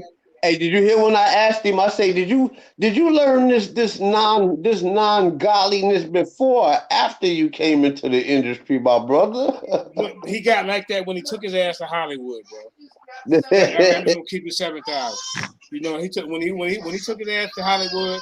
That's when things turned weird. You see, 4 years ago, he was praying in his music. Hey, they might have cloned that nigga. That might not be Sebastian. They might have cloned that nigga. Probably so. Now he get mad at me when I come against the LGBTQ people. Hey, it's all about straight pride over here. But over there, you know, with the atheist type of guys, he called another man handsome. Hey, dude, 5 times in a 5 times, like, bro, stop doing that, bro. I mean, it's disrespectful to me. Brother. Dude, what keep those type of thoughts in your head, man. You looking at other men like that. Hey, don't push your little weirdness on me. Don't do that shit. You know, coming to the debate with the robe on, all the hamburger meat showing, all on FO. Come on, man, don't see that shit. That's what they do in Hollywood, man. Hollyweird. Anyway, he's defending the LGBTQP. Look, the P is for perverts, the Q is for queer, the L is for lesbian, the B is for bisexual, the T is for transgender. All them weirdos in one. And here it is. The 4% of black atheists that we have in America, 96% of them support that movement. How is this beneficial for our community? How do we, if men is with men and women is with women, how do we grow? Can somebody explain that? That kills it out the gate.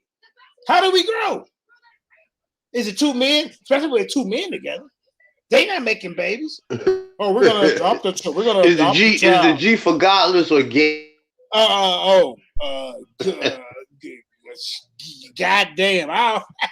Hey, what's the G stand for? I think gay, man. Can you say it? It's in your little acronyms. I don't want to get flagged or nothing, man. You know, back in the day, we called it something else. We call them rags. Rags with I put rags in front of it, but you know what you're talking about. You know, but so let me ask you something, Don La. You're Sabian, right? Do your Sabian culture supports the LGBTQ movement? Go ahead, brother. We're gonna end the floor with King. As far as support? This is what the word support means. What do you mean as far as support? What you mean support? Support them. It's okay for them. A broad statement. Hey, money. Hey. Support. Watch this. Support can mean you get money. You go out and you volunteer your time. You say it's okay for them to do what they got to do, and they got all their rights, and it's been. Do you feel? Let me reword it. do you feel that they're a benefit? This movement is a benefit to the black community. I don't. You see, that's what we're gonna have an issue because I don't look at it from the standpoint of its benefits to a black community. Like I look at the black community maybe a little bit different. So yeah, I don't compare the two as far as their benefit to one another. You have people in the black community that ascribe to a certain lifestyle, and before this group that you call the LGBTQ came about, those people in the community didn't have a community, if that's what you're asking me. But I don't look at one as being, you know, the strength of another. The LGBTQ isn't the strength of the black community. Hey, stop. Unless you let me, or let me go to the next man real quick. Okay. No, wait a minute, because you had wait, because you asked me an honest question. So if you ask, wait a minute. Go ahead, man. If you're no, wait a minute, because this is what you can't be disingenuous. If you're asking someone, you say you okay with it. That's what you're saying. Watch this. Let me answer. If you're gonna ask someone a question, then respect their perspective. What I am saying is, you are trying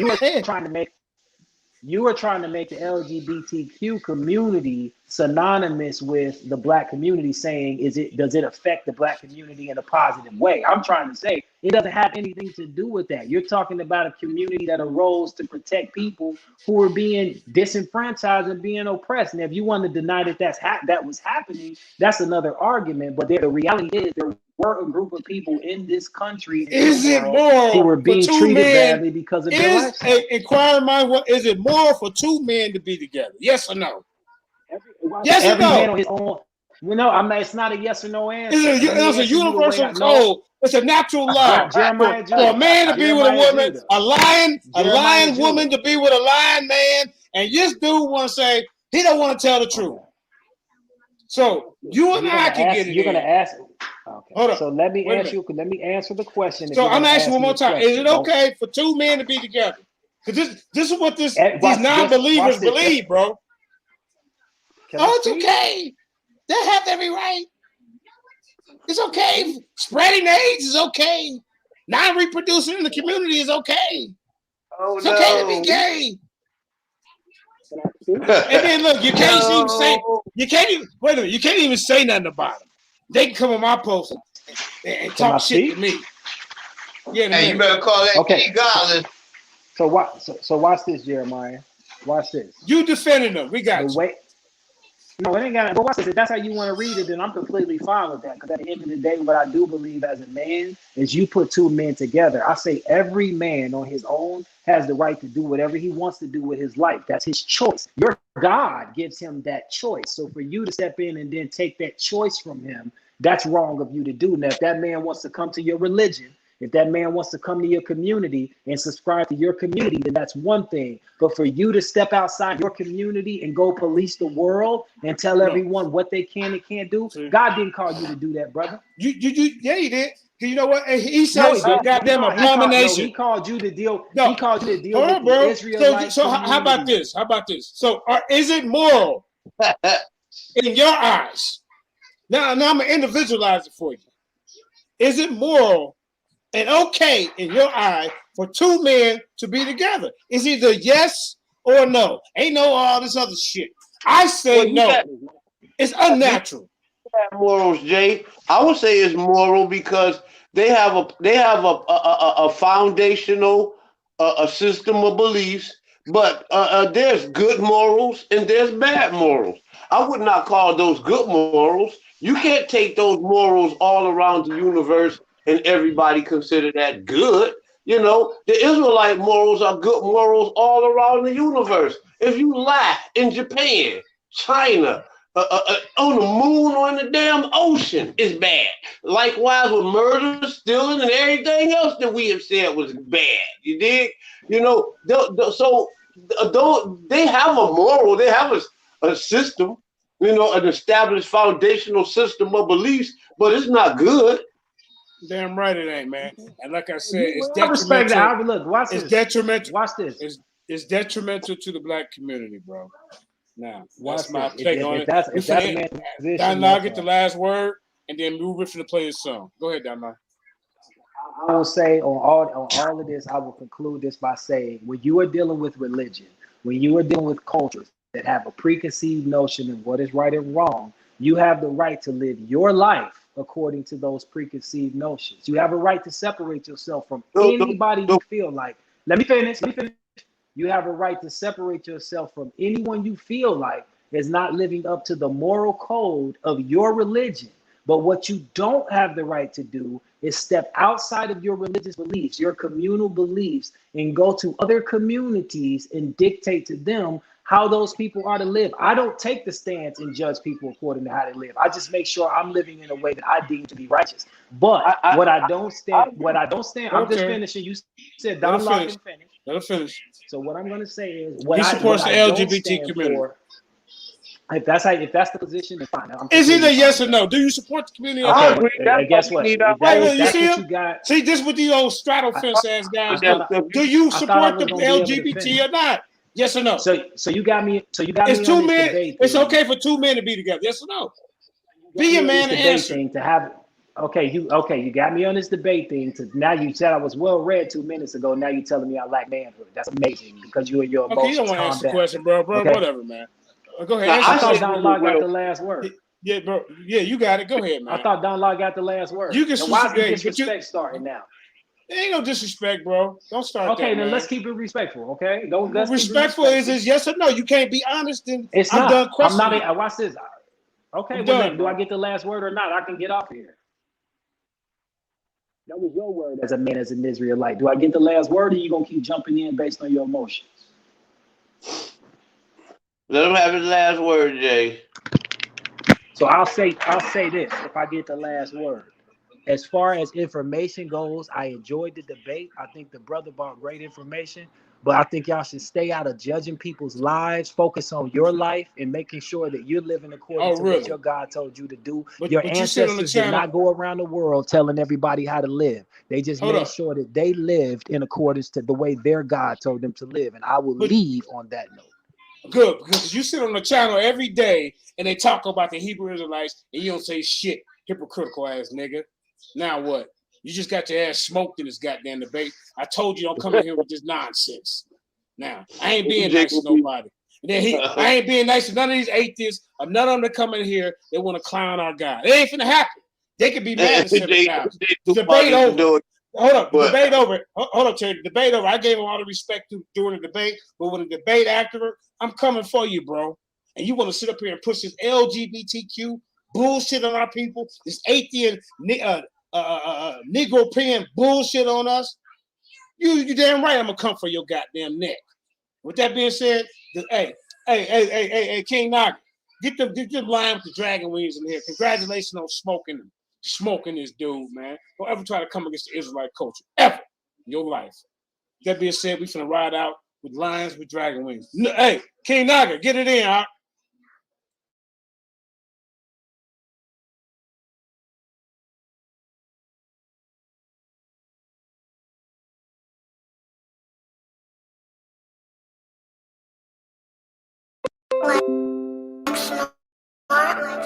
Yeah.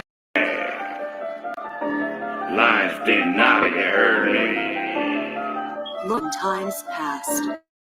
The battleground of the gods was met with a creature most foul, Manticore, residing in the depths of the pyramids.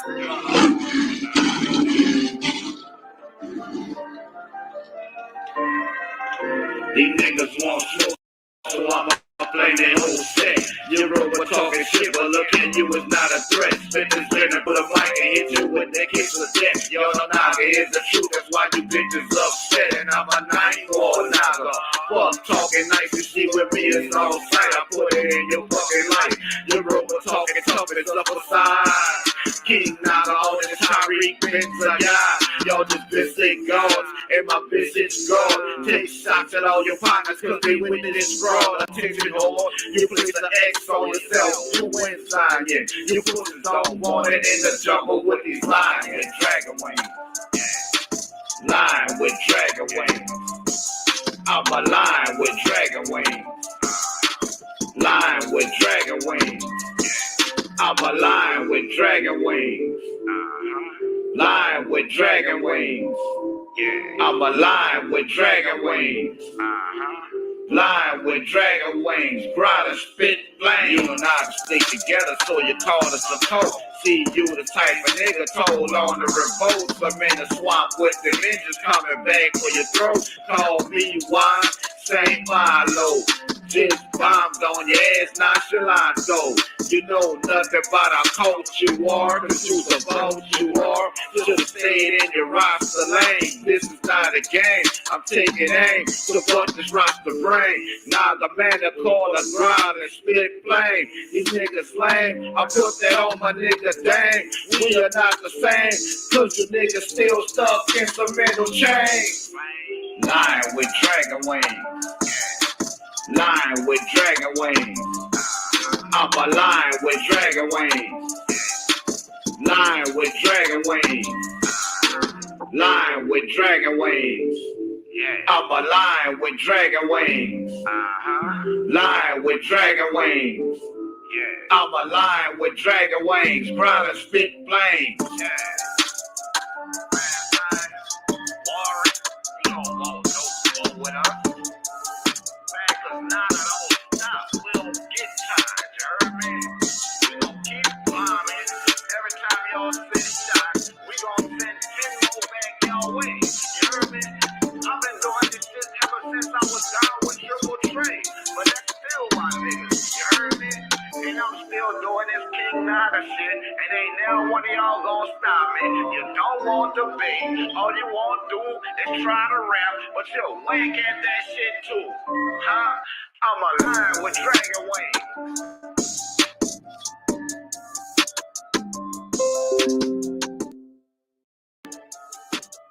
Yeah. Yahweh by Shem, Yahweh Shabbat I could die, man. Hey, wait, hey, great show, King Naga. Thank you, Sister Karima, man. But I want to end on this note right here, man. Like I say, this is this platform right here, man. I don't mean no harm, but we don't support that movement over there. It's just not in our culture. It's not beneficial to our people. And when we get guys on here that's trying to, oh, it's okay. Let every man do what he wants. All that shit, man. We gonna come at you. It's not natural. Nothing natural about this shit. But hey, that being said, man, hey, we out of here, King Naga. Congratulations, brother. 5-0 on the deal. Shalom, but I can talk. Appreciate it. Shalom, Naga World Order. Peace. Come back next week. We got 2 more debates. 1. Already.